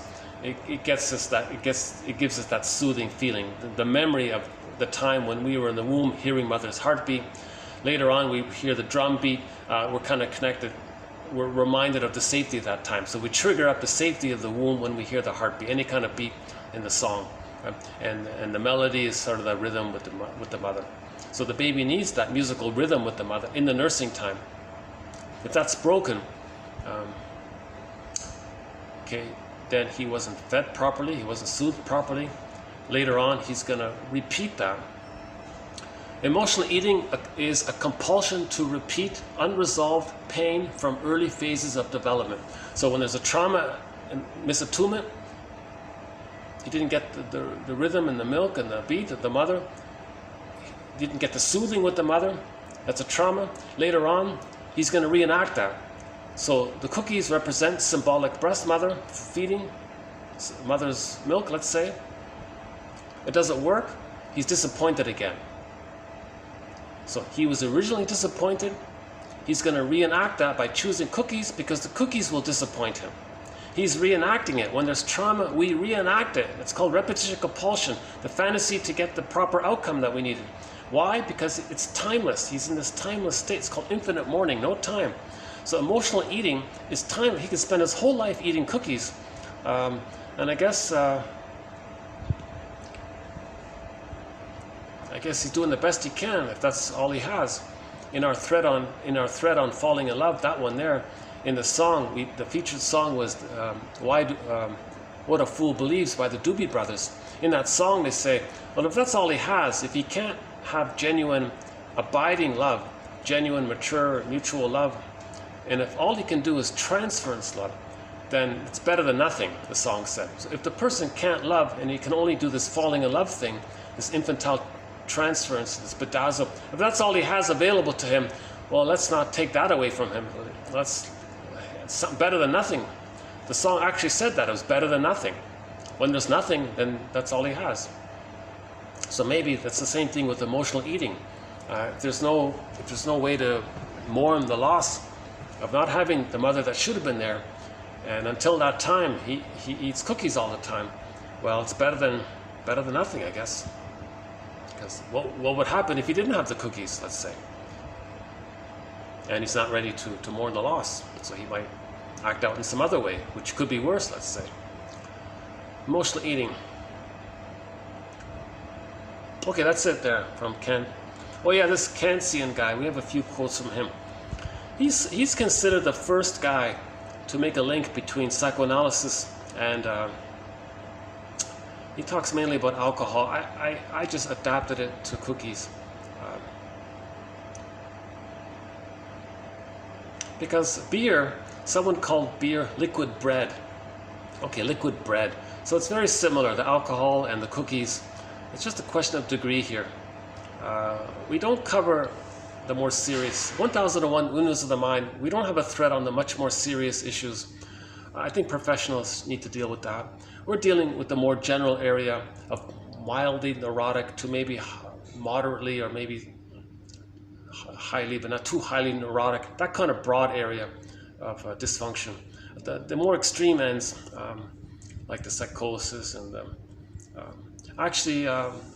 but I'm flirting a little bit with the psychoanalysis. We do have a new thread, but we only have 3 quotes in it on the psychoanalysis of crime.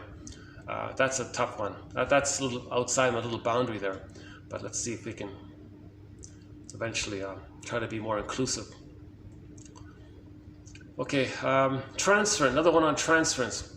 Transference, okay, so emotions, okay, so transference is related to emotions and ways of reacting that derive from early unresolved conflicts in the child-parent relationship. Okay, so that's sort of in general broad terms here, right? So transference is related to emotions and ways of relating, that derive from early unresolved conflicts in the baby breast relationship. Okay, defense mechanisms. Okay, defense mechanisms are employed in the service of containing a whole range of longings and aspirations, but particularly those related to dependency and nurturance needs. It is because of massive repression of these needs that emotional eaters feel love-starved and lonely. Okay, so repression. So the baby had a need for love, that was unmet, so that need is repressed. Because it's repressed, later on he says he feels love-starved and lonely. So defense mechanisms deal with pain, right? So defense mechanisms are maneuvers of the mind, operations of the mind, mechanisms of the mind, tricks of the mind to help the baby not feel pain.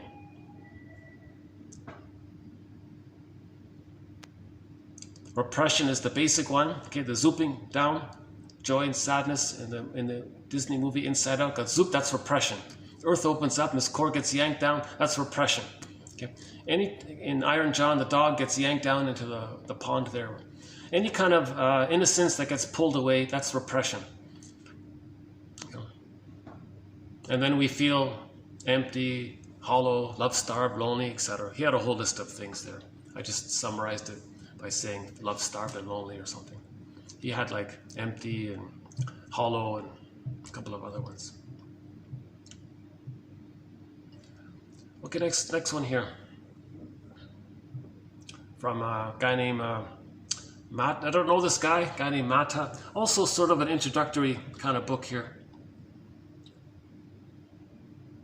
Our unconscious can protect us from unwanted feelings and emotions, but it can also be the driving force behind divorce. Sorry. The driving force behind divorce. Oh yeah. Our unconscious can protect us from unwanted feelings and emotions, but if there's too much repressed, then there's too much projection, then there's too many arguments that can lead to divorce. So we don't need to divorce. We just need to make I statements.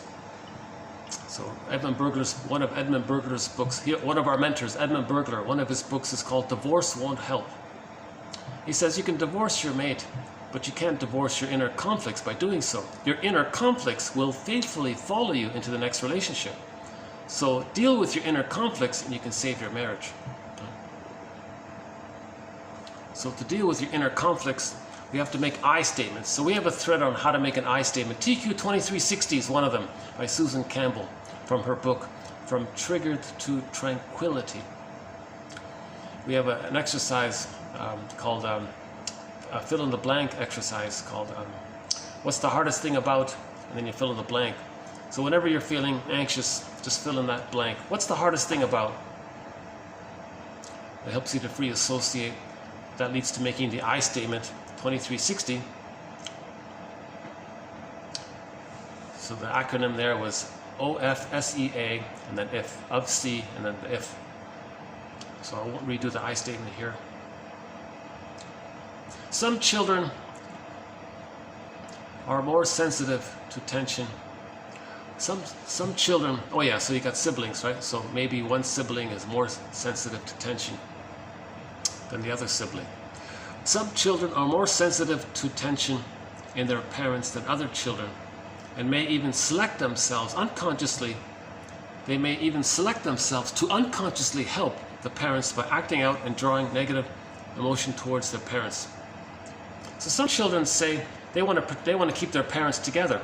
Mother's angry at the father. Now, the mother's angry at their husband. The husband's angry at the mother. And the child thinks, wait a minute, this is dangerous here. What if I direct some of their anger at each other towards myself?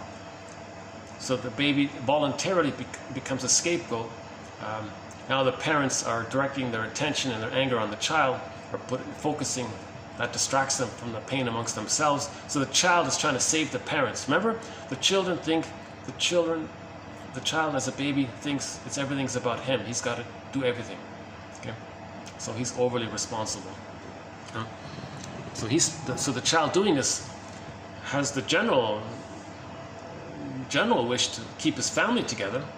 So he's going to take some of the blame. So he'll do naughty things to keep the parents distracted. So some children voluntarily become dysfunctional to keep the parents together. For example, little Billy's behavior would get worse at home and at school, failing in school, trouble at home. His symptomatic behavior served to dilute. His symptomatic behavior served to dilute the anxiety between his mother and father. In a self-defeating way, all of the family members benefited by him doing this. So the parents took secret delight in the unhappiness and misery of their child, because then the parents wouldn't argue amongst themselves, and little Billy there, little Willie, oh, should we play that song? Little Willie? Little Bill. See, I'm not online here, so I can't just quick up Diggly the song, but if I could be online right now, I would play Little Willie. Won't you? I can't. Little Willie. Is that the song?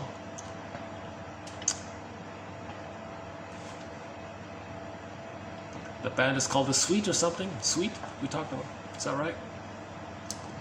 Little Willie. Little Billy.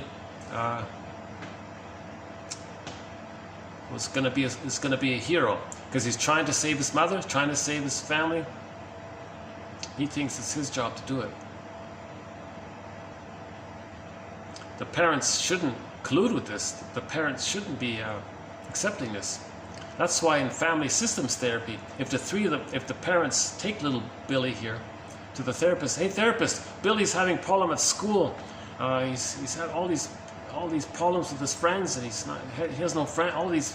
He's misbehaving and all this. Therapist, can you help little Billy here? If the therapist is onto it, oh no, little Billy's fine. He's the symptom. You two are the problem. You are scapegoating him to make yourselves feel better amongst yourselves. He's trying to save you two. Billy, you go home. You're good. You're fine. Your parents are acting out in a way, and you're trying to save them. You don't have to save them. I'm here to help save your parents. You relax. You be the kid. You don't have to be a parent to your parents. You don't have to be a therapist to your parents. That's my job. Billy, you're okay. You get to go home. Here's a quarter. Go to the pinball machine. I don't know. Unconscious forces at work. This Mata guy here, he calls unconscious forces at work. His phrase for it is psychological imprints. I call them imprints because these feelings are strongly etched into our psyches. Negative psychological imprints often wreak havoc with interpersonal relationships. That's one way to talk about the templates, the scripts, the schemas, the injunctions, the working models, right? The psychological imprints. Okay, next one here. He was unconsciously projecting onto his spouse unresolved anger toward his mother. Okay, so very common, right? A person is angry at their mother, but it's forgotten. They have a spouse, they blame the anger they have towards the mother, they then put it towards the spouse. Okay? Again, that's dysfunction. When the person is angry at the spouse, when they should be angry at the mother, they're protecting the mother.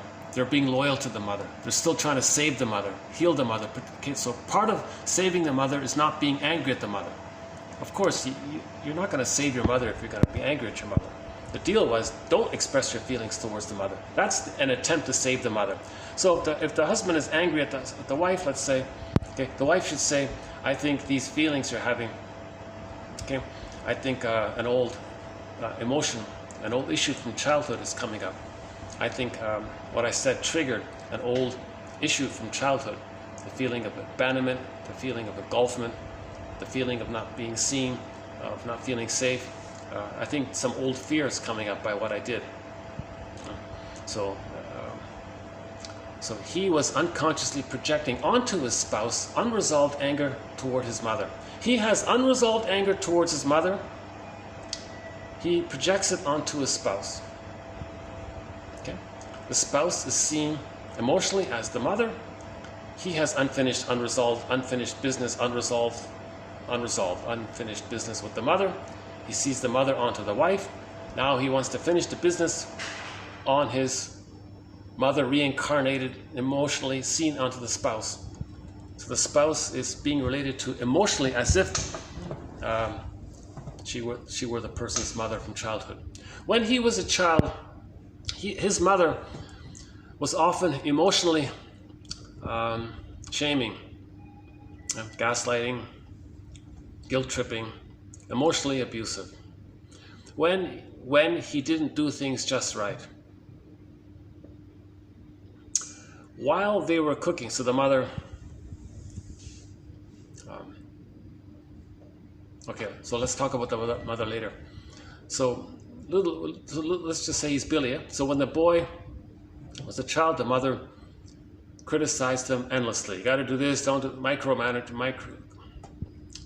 So now he's grown up with this. He's married now. He has his wife. One day, while the two of them were doing some chores together, the wife inadvertently criticized him for something. And he reacted angrily. Okay, remember when he was a baby, the mother criticized him, badgered him all the time. One day, the wife made some critical comment. And he reacted towards his mother, displaced it onto the wife now. The wife triggered the old emotion from the mother by the triggering critical comment that she made, which was maybe benign or just a little thing.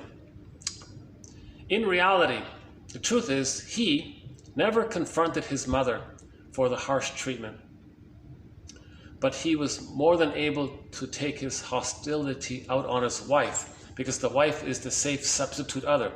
The wife is safer than the mother. The mother's more dangerous for the person than the wife. Put it that way, right?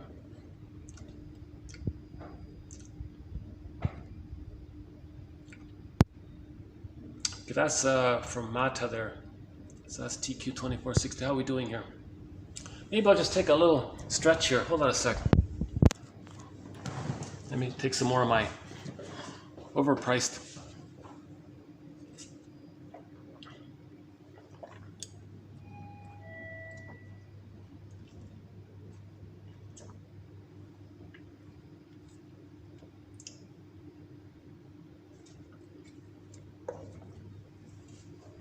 Maybe we'll just take a little walking stretch here. But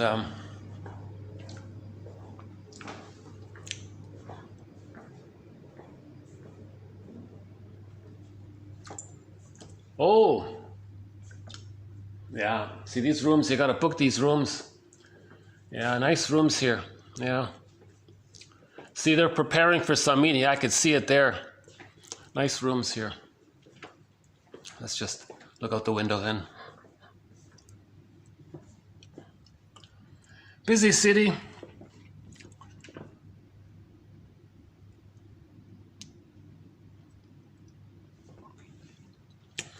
That rooftop over there is completely unavailable. It's only open at night, and it's packed at night. It's not even open during the day, so I can't even use that one. It's too bad.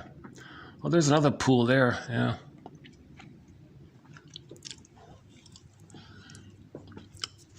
See, it's still the holiday around here. It's still the holiday period. Well, that's the first time I get to see the boardroom there. Yeah, want to peek at it? That looks pretty good. Yeah, nice table there. Really nice little venue here. This some more meeting rooms here. I don't want to wander too much because that might trigger the guard to come up and say, let's just stay here.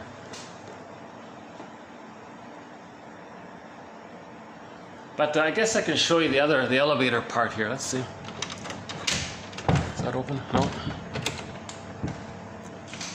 Oh, it doesn't open. Oh. Okay, hang on.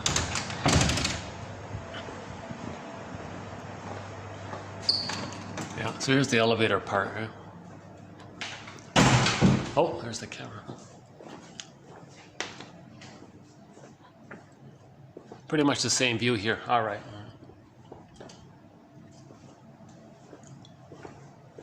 You know, we can do another side view, quick side view here, but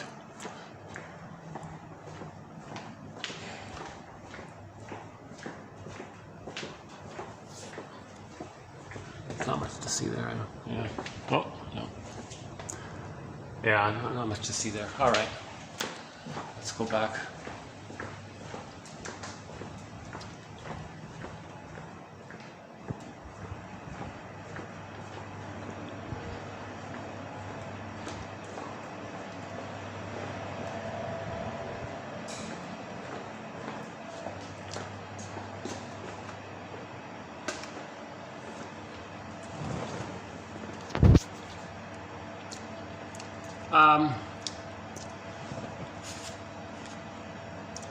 Okay, here's somebody's description of a healthy family. They communicate, the members, they're called family council. They communicate with each other. They affirm and support each other. A sense of play and humor in the family, shared responsibility. There's a sense of family in the sense that the family has little rituals and traditions within the family. There's balance of interaction among the members. No scapegoating. The privacy is respected. And there's family table time. They sit around the table. That's the council, I think. The family table time.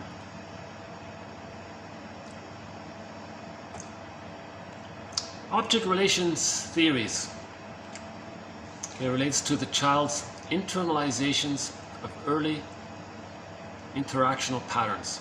Okay, object relations theory is the study of the internalization of interpersonal relationships.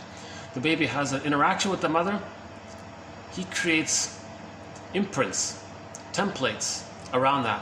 Those templates, he repeats them again and again if those templates are painful and frozen and stuck, because he's trying to update the templates and have whole object relations, not things being so pained and fragmented.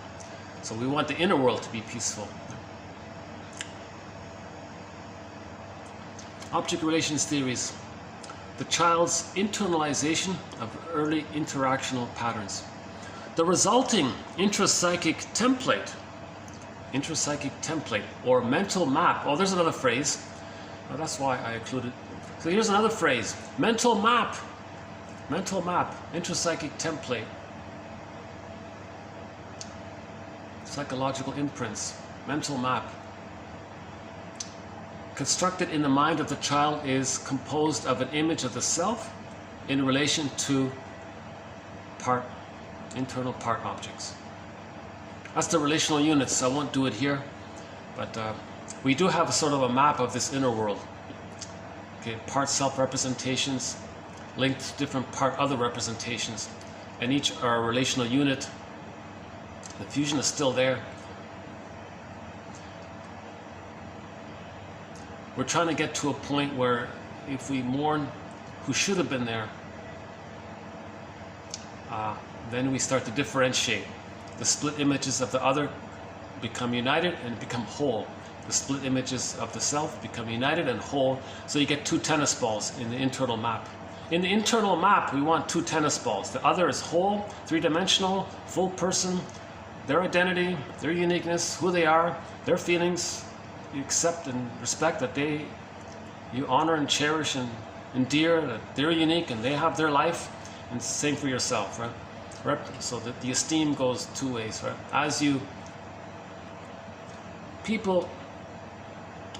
The growth of a true self is intrinsically part of growing respect for the other. Okay, so as you heal the other, you get yourself as well. Reparation of the other, forgive the other, that leads to reparation of the self. It happens simultaneously. When you forgive the parents, you're healing yourself as well, because it's always linked like that. Projective identification, another major thread. Projective identification. It's a mental process whereby the individual projects an unwanted or intolerable aspect of the self. Okay. And then behaves towards the other person in such a way as to induce the feelings or thoughts in the other person that correspond with the projection. I.e., the object, the other person, is induced to experience or enact the individual's own feelings or mental images. Something within you, you want the other to feel it. Okay? This is a repetition compulsion, a reenactment of the trauma that when the baby was nursing, he wanted to express his feelings and have the other feel what he's feeling, but the bottle, the rubber nipple, the plastic bottle and the rubber nipple can't feel what he's feeling. So he's angry, it's frozen there. So later on, he wants others to feel what he's feeling. Now he's going to try harder. He wants to induce them to feel it. So he's going to be more active about it. Because the baby tried his best to get the plastic bottle to feel what he's feeling, but it didn't work. It was stone. So he's pained by it. That's a trauma. He's going to reenact that failed interaction with the mother. So with others, he wants to push others, induce others, coax others, taunt, harass, do little annoying things, push their buttons, be sensitive to figure out how to get them to be upset or something, because the person's upset. Okay? So you want to get others to feel what you can't feel. Okay? That's a person doing that is trying to communicate for themselves and others that the nursing was failed. The mother failed them. The mother wasn't attuned. The line between the nerves in the child to the breast wasn't there. The bottle would break that, of course, right? The baby being removed from the mother for too long and then the baby's return, that could break it as well. Again, my disclaimer, I'm not a doctor, but ideally, if everything goes well, ideally the baby's handed to the mother right away at birth. The cord stays, the placenta stays, skin-to-skin contact, the smells are, the mother can clean the baby herself. The room is warm. The continuity is meant to continue. And we have one quote where when the baby was just placed on the mother's front, the baby was just already looking around, where's the nipple, and latched on and started nursing right away. The baby has an innate expectation for the nipple. He's looking for it already. So you don't want, so again, barring emergencies and special exceptions, the baby's handed to the mother. At that moment of birth, the mother produces lots of hormones. That helps the baby to latch onto the mother, to bond to the mother. At the same time, it helps the mother to be in sync and in tune with the baby's signals, because the nerves are there between the breast and the baby. The nerve line is there. So the cable is there between the mother and the child. Just like there was a cable, so to speak, between the baby in the womb, cord, placenta, mother, there was like a line there. You want that line to continue. The bottle breaks that, you see. So in projective identification, you're reenacting that trauma. Hey, you, a friend, feel what I can't feel. The cycle can't complete. The person in the present, your friend there, can't invent a time machine, says, oh my God, when this person was a baby, the mother didn't respond. Well, I'll invent a time machine. The two of us will go in it. We'll travel back into the nursery. I'll morph into his mother's breast. He'll morph into him as a baby. I'll do what the mother should have done. I'll be that good mother that should have been there. Give him the response. He'll have the wiring laid down. He'll have that experience. He'll have that neural networking down where he can soothe himself because I soothed him. Then we'll hop back in the machine, come back into the present. Then the person will be and have what he should have had. And he'll be who he was meant to be. That's not going to happen, right? But in projective identification, there's this fantasy as if that could happen. It's the attempt at belated mastery. You can't master that. You can't have that happen. You can't travel back in a time machine. The person, the friend can't be the mother's breast, that person's mother's breast. You can't do it. But the person doing it is trying to reenact. Him reenacting it is a communication for him to know that the mother failed them. Okay? So projective identification, taunting others, inducing others, goading others, pushing others' buttons, blaming, doing these kinds of annoying, tricky things to get them to demonstrate what you can't feel. That's a communication of the failure at the nursing. Now, the person doing this taunting and goading, they get a kind of a gleeful secondary gain by this, because every time the other person shames them, gets them to feel shame or something, or gets others to feel what they can't feel. Number one, they get the benefit that the repression, they can't face it, so still repressed. The other's expressing it, tricks them to think that it's not within. If they see it projected or externalized, they call it externalization. Number two, they actively do it. Now they feel the active version of it. The mother was the strong one. Now they're imitating the mother. The mother got pleasure by shaming the child. They shame others. They feel the one-up position, so they get the schadenfreude by that. So now infantile megalomania is preserved because they're the active one doing it. And so they get a lot of secondary gain by being difficult towards others, you see. But they need to look underneath the layers of that to see that they're reenacting what happened to them and not be metaphorically too enticed to engage in it because of the synthetic pleasure they're getting. All they're doing is tricking the brain to trick them to think that they're still in the nursery, that they're still little gods.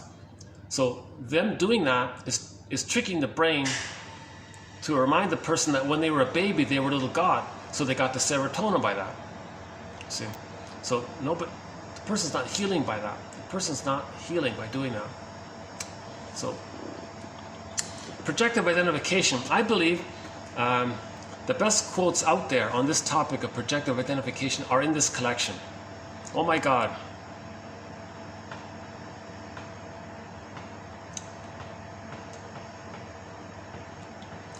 I'm going to guess that the most important, every thread is extremely important. I think that among the top 5, transference, the splitting mechanism, I think projective identification is up there as well, right? The psychology of religion. Oh yeah, we have a thread on the psychoanalysis of religion. That's jam-packed with psychology. Oh my God, that's a whole rich area right there. One on rationalization. So we have a thread on rationalization. Here's a very brief way of saying it. Rationalization, i.e. a pseudo-logical, a fake logical, right? Private lie for one's true reasons. Okay, again, rationalization, a pseudo-logical private explanation for one's motivations. So whenever you're embarrassed about something, you don't understand why you're doing something, you cloak it over with something that kind of sounds reasonable, but it's not.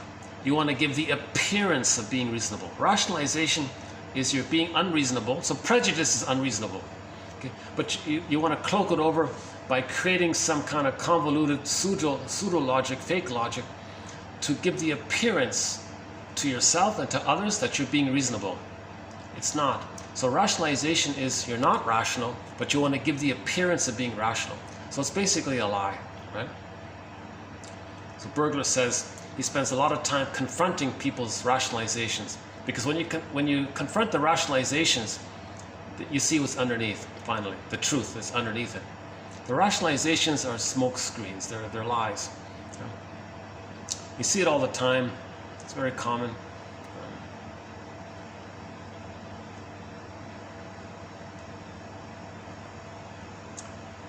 Well, I'm reminded once again of that the thing about the plunder system. The guy, a famous man, said recently. Let's not go there. So the plunder system is a very cruel thing, of course. 30,000 people perish by it, billions in poverty, very unnecessary, cruel. So people create a rationalization. Oh well, if that's what's happening, that's what it's meant to be. Oh my God, you know, what a pseudo-logical. So rationalization is you want to confuse people so they can't question it if they're too confused. Or you want to trick them with your brilliant vocabulary or advanced confusing vocabulary. So the slogan is, quote, if you can't dazzle them with your brilliance, baffle them with your bull. Dell reported this. So we have it in our collection here by Dell, D-E-H-L, a college professor. That's their main slogan.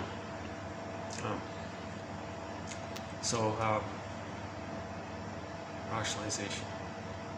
So what's my rationalization for using this space here? Okay, the elevator brought me here. The elevator accesses this floor. That's my rationalization. At the same time, I sort of know this is just reserved for people who book the space. And I'm kind of, well, I have a rationalization. The elevator took me here, right? So I'm a little bit in the wrong, maybe because my understanding is this floor is used when people book it. But wait a minute, the elevator took me here, no one's here. So does that mean I can use it? Well, I'll make that as a rationalization. When I know the truth is, I'm probably not officially supposed to. Something like that. Not a great example. We'll have some better examples later on. Here's the one about the nerves. Okay, the nerves proper are merely connecting paths. The letter carrier is not responsible for the content of the message entrusted to him for transmission, nor is he responsible for the impression made by the message he delivers. Okay, the past two videos, I recommend the past two videos about this emphasis on how, Josephine, what's her name again? Jackson. Josephine Jackson. The second female shrink in North America was Josephine Jackson. She wrote a self-help book called Outwitting Our Nerves. And she makes a big point about, no, how's the lighting here? Let's see if I can get this back here. How's that? That's a little better. Oh yeah, okay. Let's go back to the original spot here. That's better, right?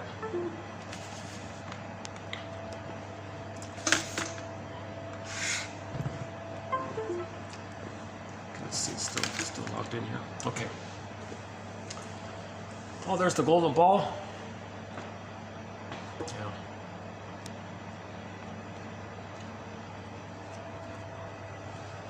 Let's feel here.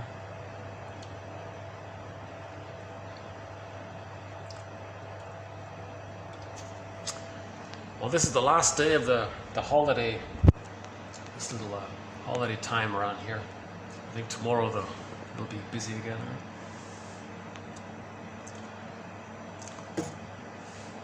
Yeah, so the past two videos are mainly by Josephine Jackson from her book Outwitting Our Nerves.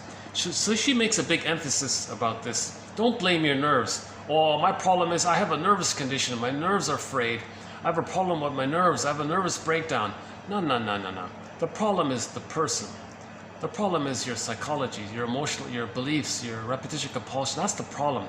These beliefs are sending too much stress down the nerves, and the nerves get frayed by it. Don't blame the nerves. The nerves are just these cables. What you are sending too much down the nerves. That's the problem. You are the source. So don't blame the nerves. Blame you. That's what she said. So this one here, it's similar. Don't blame the mailman for the letter, and don't blame how you feel when you read the letter. Don't blame the mailman for how you feel after you read the letter. So neither blame the mailman for the letter nor for the contents of the letter. Okay, so that's the same thing with the nerves. The nerves are just these little cables. So apparently there's a guy from Italy named Dr. Massimo. I just saw a portion of his little lecture there on YouTube. It's a TED, one of these TED Talks. He said that if you want to understand nerves, take a hair, take one of your hairs, little hair there. Within the hair, there are roughly 100 micro hairs within the hair. Those are your nerves. Now, when too much gets sent down, they can fry out or something. Now, he makes the argument that it's possible to glue them back. But Josephine Jackson says it's not a physical issue. The problem with your nerves are not physical. If it were purely a physical matter, then yes, gluing them back would work. But no, if you glue them back, your psychology, you didn't change your psychology, you didn't change your emotional unfinished business, you didn't finish your unresolved anger with your mother, you didn't finish any of this unresolved stuff, it's just gonna break again. The nerves will just break again. Okay? So it's not really, so heal the person, heal the unresolved emotions from the childhood relationship.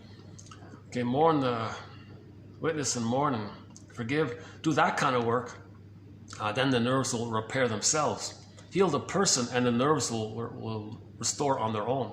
The psychology the body can heal itself if the psychology is healed. So heal the psychology, then the body will can repair, right?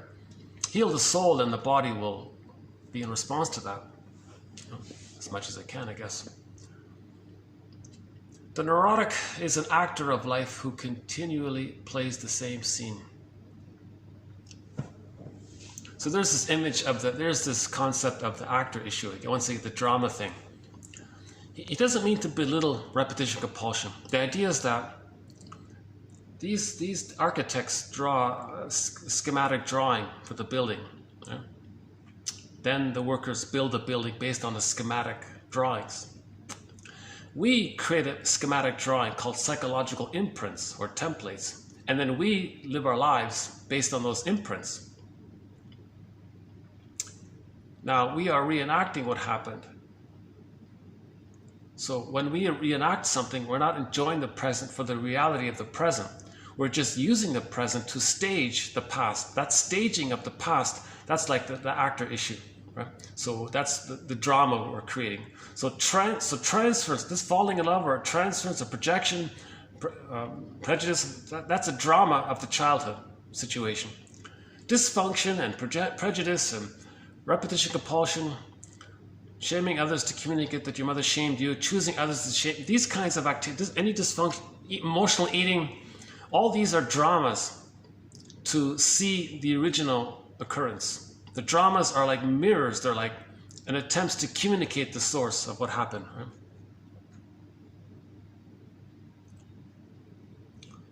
Next one here.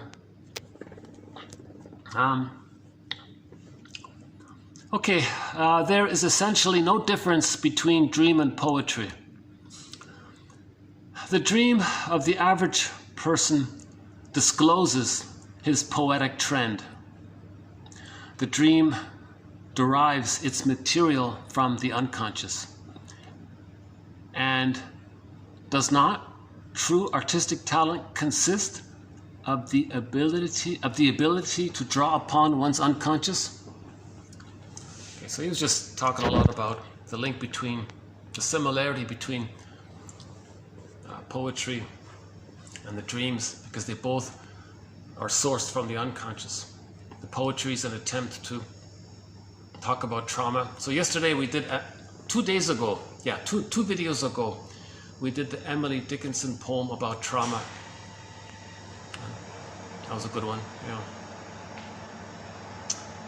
So that's talking about the inner life. Now when you dream and you wake up in the morning out of a dream, that's from your inner life.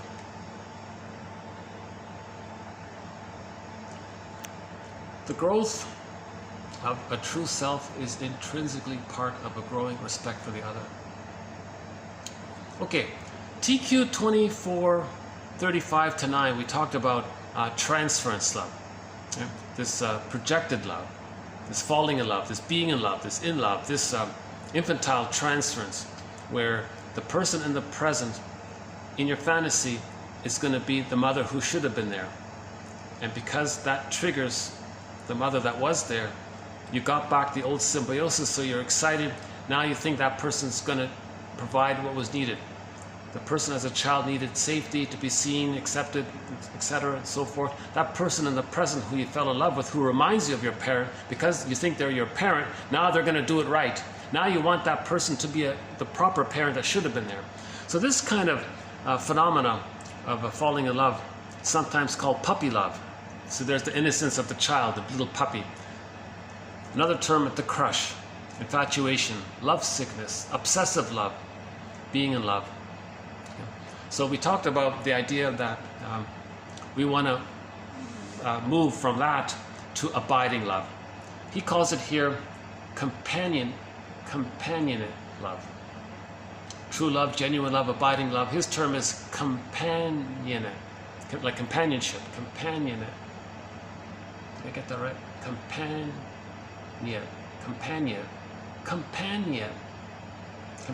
like companionship love. So the falling in love brings people together. You're trying to replay the developmental failure. But if you're conscious of it, you can make I statements. Now the two people can use the marriage as a developmental, healing, spiritual, psychological path That's now the two. Now you're going to move it to companionship. You're going to help each other that way, right? So you can move from infantile transference love to the genuine abiding love. It can be done, right? But only if there's consciousness, right? Okay, something the therapist says here. Oh yeah, the therapist wants to promote differentiation, right? So there's merger, right? In the transference love, there's merger. The therapist promotes differentiation. Contact between separate people. Contact between two separate individuated people. Okay, that's instead of the merger. The analyst communicates an implicit individuating message. Quote, so not directly in words, he implies it. The therapist is sending the unspoken message in the relationship. Quote, no, I am not you, nor am I one of your ghosts. I am not part of your dream. I'm not part of your fantasy. But as a person, separate from you, I can help you find words for what's going on. People get better at relationships as they better understand who they are. That's our concluding thought here for today. People get better at relationships as they better understand who they are. Honestly, yeah, gotta be honest. Then you can make I statements. If you know who you are, then you can make I statements. TQ 2360 on how to make an I statement by Susan Campbell.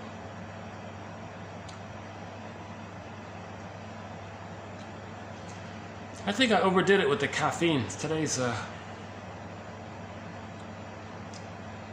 because of the holiday, my usual coffee spot was closed, so I had to try this other one here. I feel the effects of it. Yeah, it makes me a little jittery, and then I feel a little groggy by the caffeine. Right?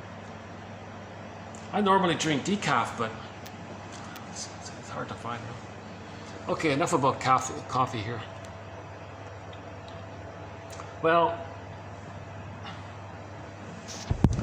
despite my anxious delivery, despite all of the flaws of my speaking, despite my little ums and ahs and stops and starts and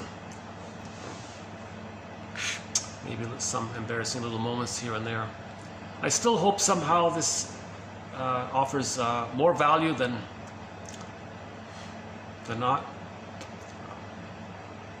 My give back is that the quotes are posted below. So all you have to do is click the more link and you'll get all of these quotes here.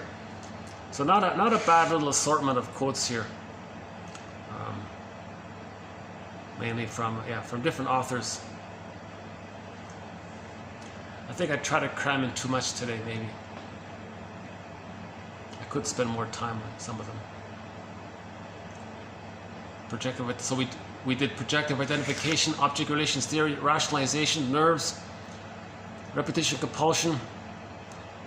Dreams and poetry are similar.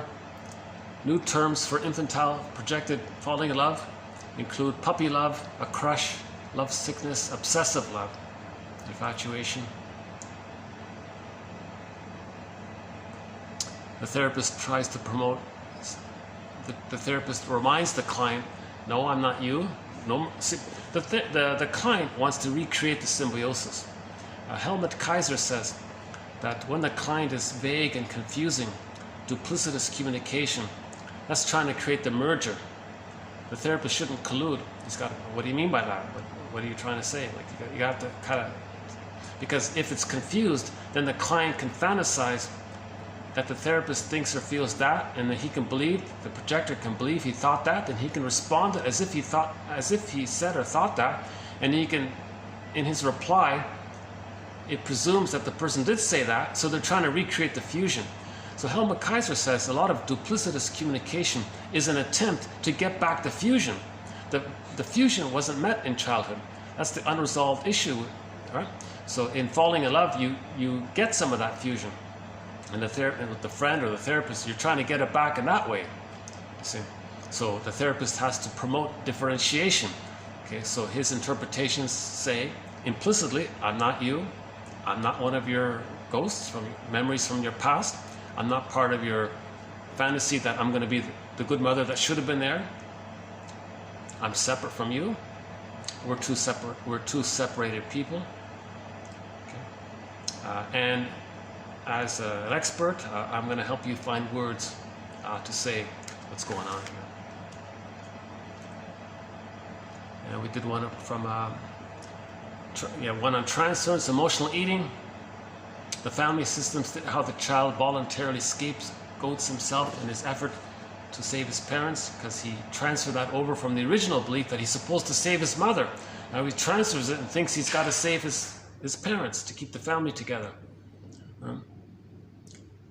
One about formulation. Okay, that's pretty much it. Oh, and the new phrase here, psychological imprints. The one about Willie. Little Willie. I don't remember the song. It was such a long time ago. Must have been a kid when I heard that song. Okay, let's start to wind down this video here.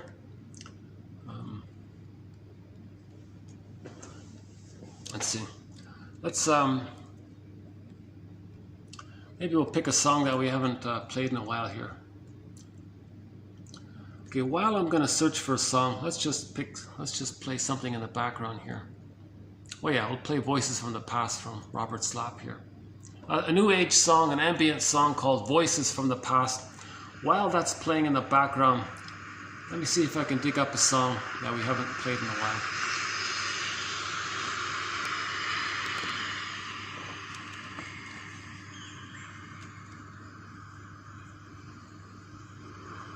Brian Andre.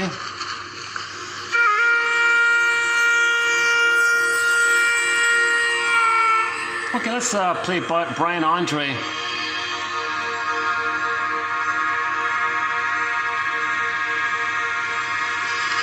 Okay, Brian Andre.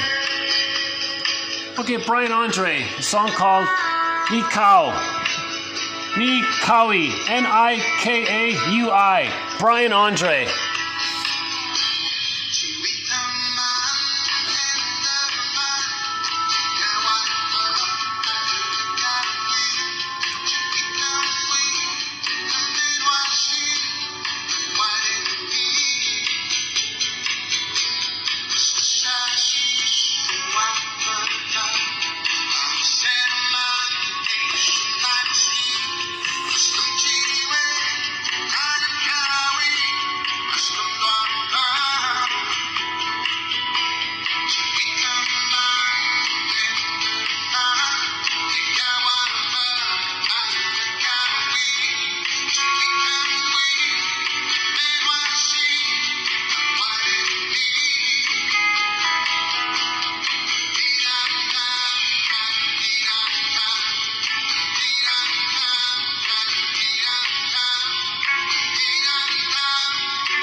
He's singing in his first language called Inuktitut. Inuktitut.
Way to go, Brian Andre, underappreciated singer from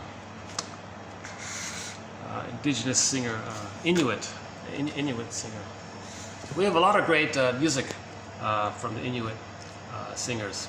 Beatrice Deer, Susan Aglu-Clark, Edie Sapi, and other indigenous singers. Willie Dunn, Willie Mitchell.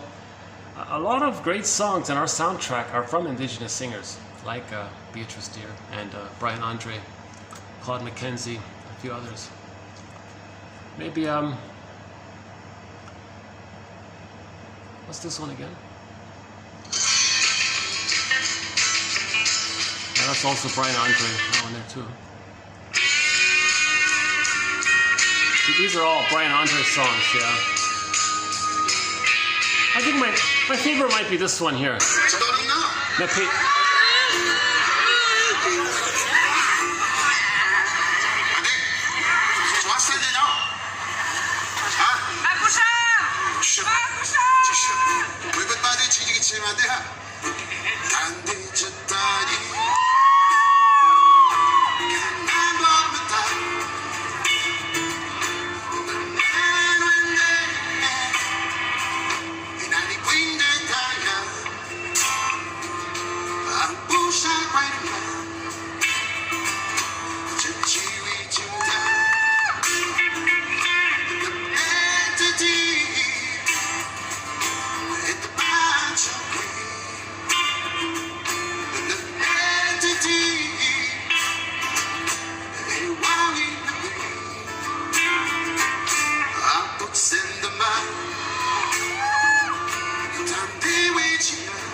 Yeah, one of the quotes today was, don't blame the mailman.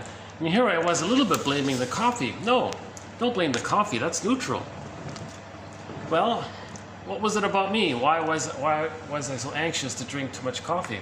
Maybe the part of me thought, well, if I can be a little more energized, maybe I can speak more and get more in. So maybe there's a part of me that's still trying to save, fix the parent, project it onto outwardly, right? So everybody outside of me is the wounded parent, and I'm projecting the wounded mother, and maybe my infantile thinking was I have to save the mother, so maybe if I drink more caffeine, maybe it'll give me a little power, extra power to save mother 2.0 seen outwardly like that. So maybe there's a little bit of that going on. Somebody said our infantile megalomania is never completely resolved. It should be primarily resolved for the most part. How's the lighting here? Let's do it this way now. Yeah. What is it? What are we here? 1:30 a.m. Okay, a little luck today. Yeah, I guess I can walk around. A little luck today. So the time I came here at a good time. I'm sure very shortly it'll get busy here. So I must confess, I feel like I'm not really fully present today in my delivery. I feel a little kind of absent-minded today for some reason.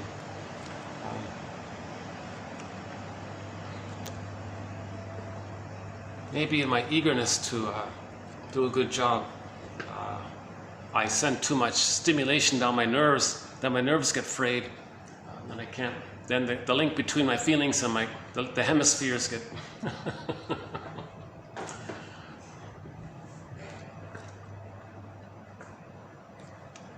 Let's check out this nice video. Let's check out this nice. This is my first time to see. It's my first time to see this room here. Actually, this one here. Oh yeah, it's a nice room, eh? Should I take a peek at it here? Okay.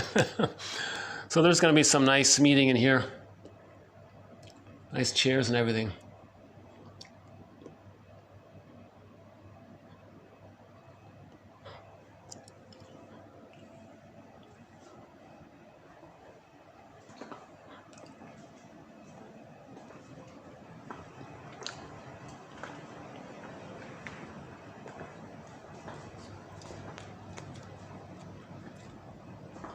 I appreciate these 3 hotels sort of tolerating me for the, yeah, they've tolerated me.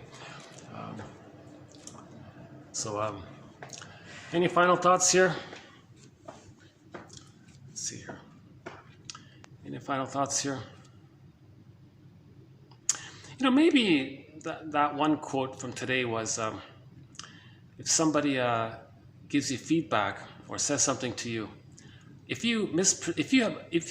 a person has immense unresolved anger towards the mother, then if a person gives you any kind of little feedback or asks you a harmless question, something like that, because you're bottled up with all that unresolved anger towards the mother, okay, the more repression, the more projection. Right? So there's that more of that urgency kind of thing. So the person in the present asks you a benign little question or gives you a little feedback or asks you, I wonder about this, why'd you do this? Or, you may use that as an opportunity to feel triggered how the mother criticized the person as a child, revive some of that anger towards the mother, and now direct it towards the person in the present. Yeah.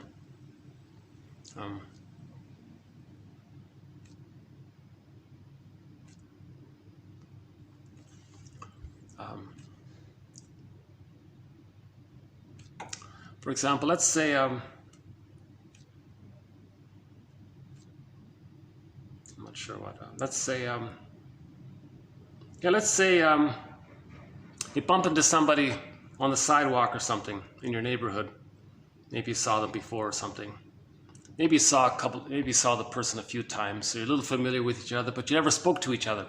So you finally introduce yourself, say hi. I've seen you around a few times. My name is so and so. How are you? And then let's say the person is wearing these sunshades. It's not even that sunny or something. And you put up with it for a while. And finally, let's say you say to the person, it would be kind of nice just to see you as we're talking. I really can't see you through your dark glasses or something. And then he says, and then maybe he removes them. And then you say, okay, well, that's a little better. Thanks for that.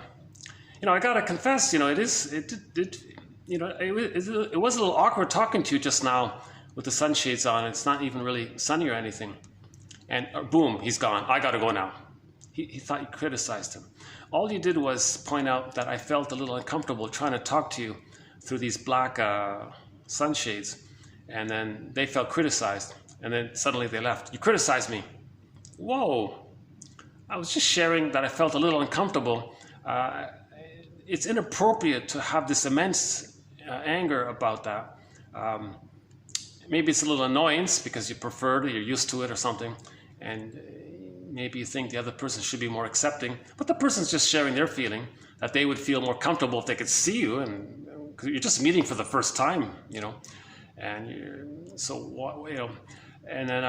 so I think that might be one little example where he overreacted. He could have said, you know, I think you're right. If I were talking to somebody for the first time and I couldn't see them, and there's no reason for the sunshades and all that, yeah, maybe I'd feel a little, yeah, I get where you're coming from. Yeah, sorry about that. Yeah, okay, then everything's good, right?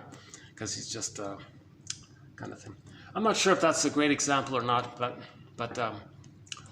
some little thing, if it brings up a strong overreaction, that's called transference. The anger towards the mother,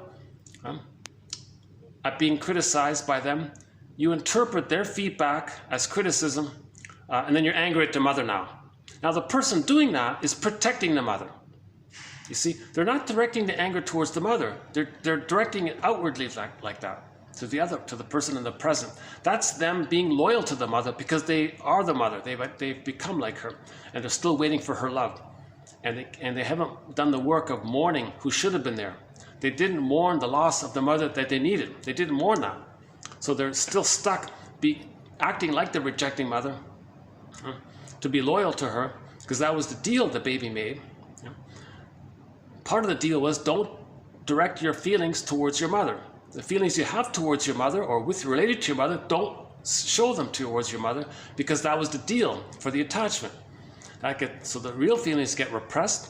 When something's repressed, okay, you're going to see someone in the present reminds you of the mother. Now you have an opportunity to direct your anger towards the mother to the person in the present. So that was one of our quotes today here. Should we quickly read it again? Hold on a sec. Is that worth going over? Oh, what happened there? Got locked out again. Let me see. Am I locked out? Probably locked out. Okay, hold on a sec. Yeah, why don't we get that quote back in?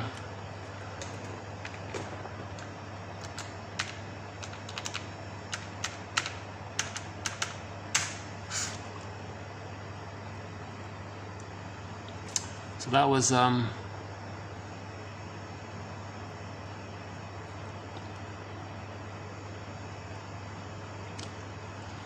was this one here, by Mata. Okay, part of 2460, the second last one in 2460. He was unconsciously projecting onto his spouse unresolved anger towards his mother. Okay, so just be mindful of that's a very good example. Okay? Now, when he was a child, his mother was often emotionally abusive when he didn't do things just right. While doing some household chores, his wife gave him some kind of feedback, and he reacted angrily. In reality, he never faced his mother for the harsh treatment. But to protect his mother, he then took out his anger and displaced it onto his wife to protect the mother. So he's still protecting the mother.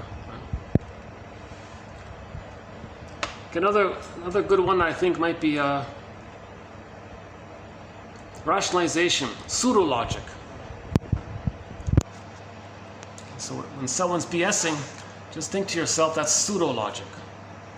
It's fake logic. It's fake logic, designed to hide the truth, which is too embarrassing for the person. Because their identity is wrapped up in the lie, right? That's why they're so invested in the rationalization. Another good one is, I think this emotional eating one wasn't bad. This one here, by E Khantzian, the second one in 2459.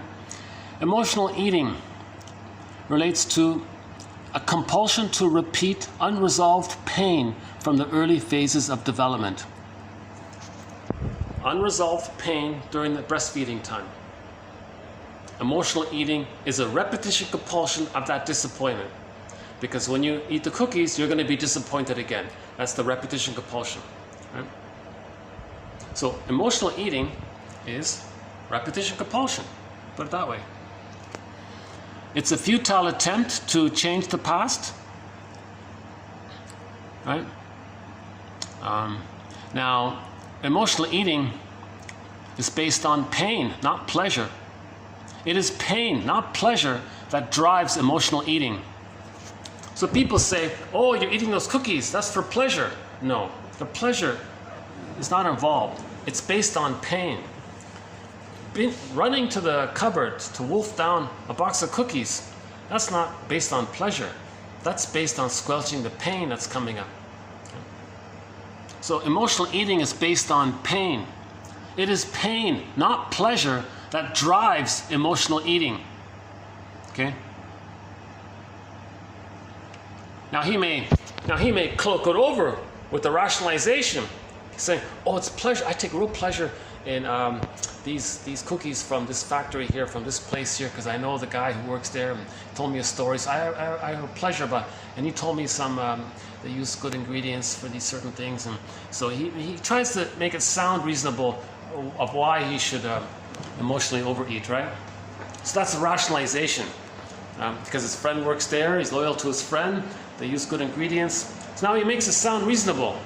So that's like a plausible personal explanation to mask over the truth that he's in pain and he's eating the cookies to deal with the pain of not having been love-soothed by the mother.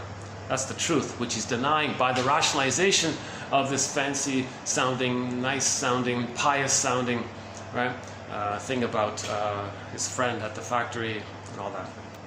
Right? Okay, so those two I think are not bad. Okay, what else? The phrase psychological imprints. That's not bad as well. Okay, maybe we'll wind down with our theme song here. Our theme song to 1001 Windmills of the Mind is Katja Epstein's German rendition of the song Windmills of the Mind. This one right here. Our theme song.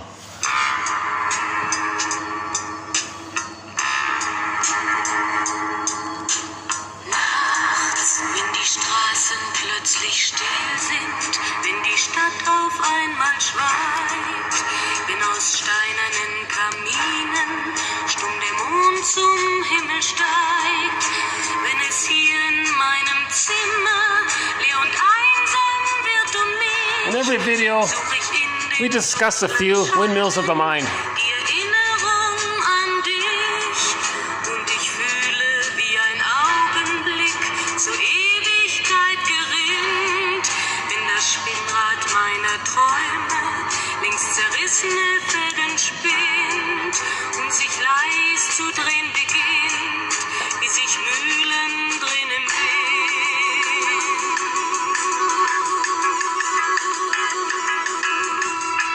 Es kreisen die Gedanken ohne Anfang, ohne Ziel, wie die schnellen Wellenringe, wenn ein Stein ins Wasser fiel, wie ein Kreisel, den die Peitsche übers Straßenpflaster treibt, wie Spiralen, die ein Adler in den Abendhimmel schreibt. Und ich fühle, wie ein Augenblick zur Ewigkeit gerinnt, wenn das Spinnrad meiner Träume längst zerrissene Fäden spinnt und sich leis zu drehen beginnt, wie sich Mühlen drehen im Wind.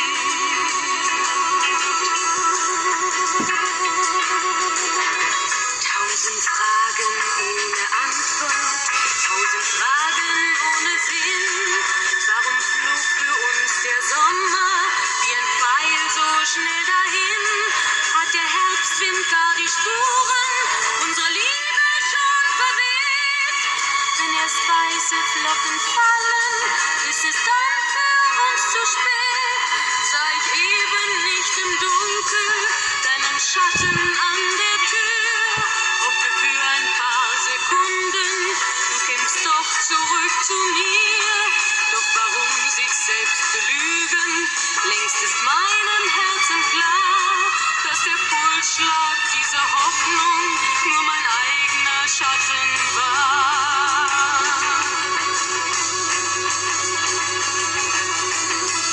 Und ich fühle, wie der Augenblick zur Ewigkeit gerinnt, wenn das Spinnrad meiner Träume längst zerrissene Fäden spinnt und sich leis zu drehen beginnt, sich im Kreis zu drehen beginnt, wie sich Mühlen drehen im Wind, wie sich Mühlen drehen im Wind. Okay, so thanks very much. This has been TQ 2458 to 2462. See you in the next video.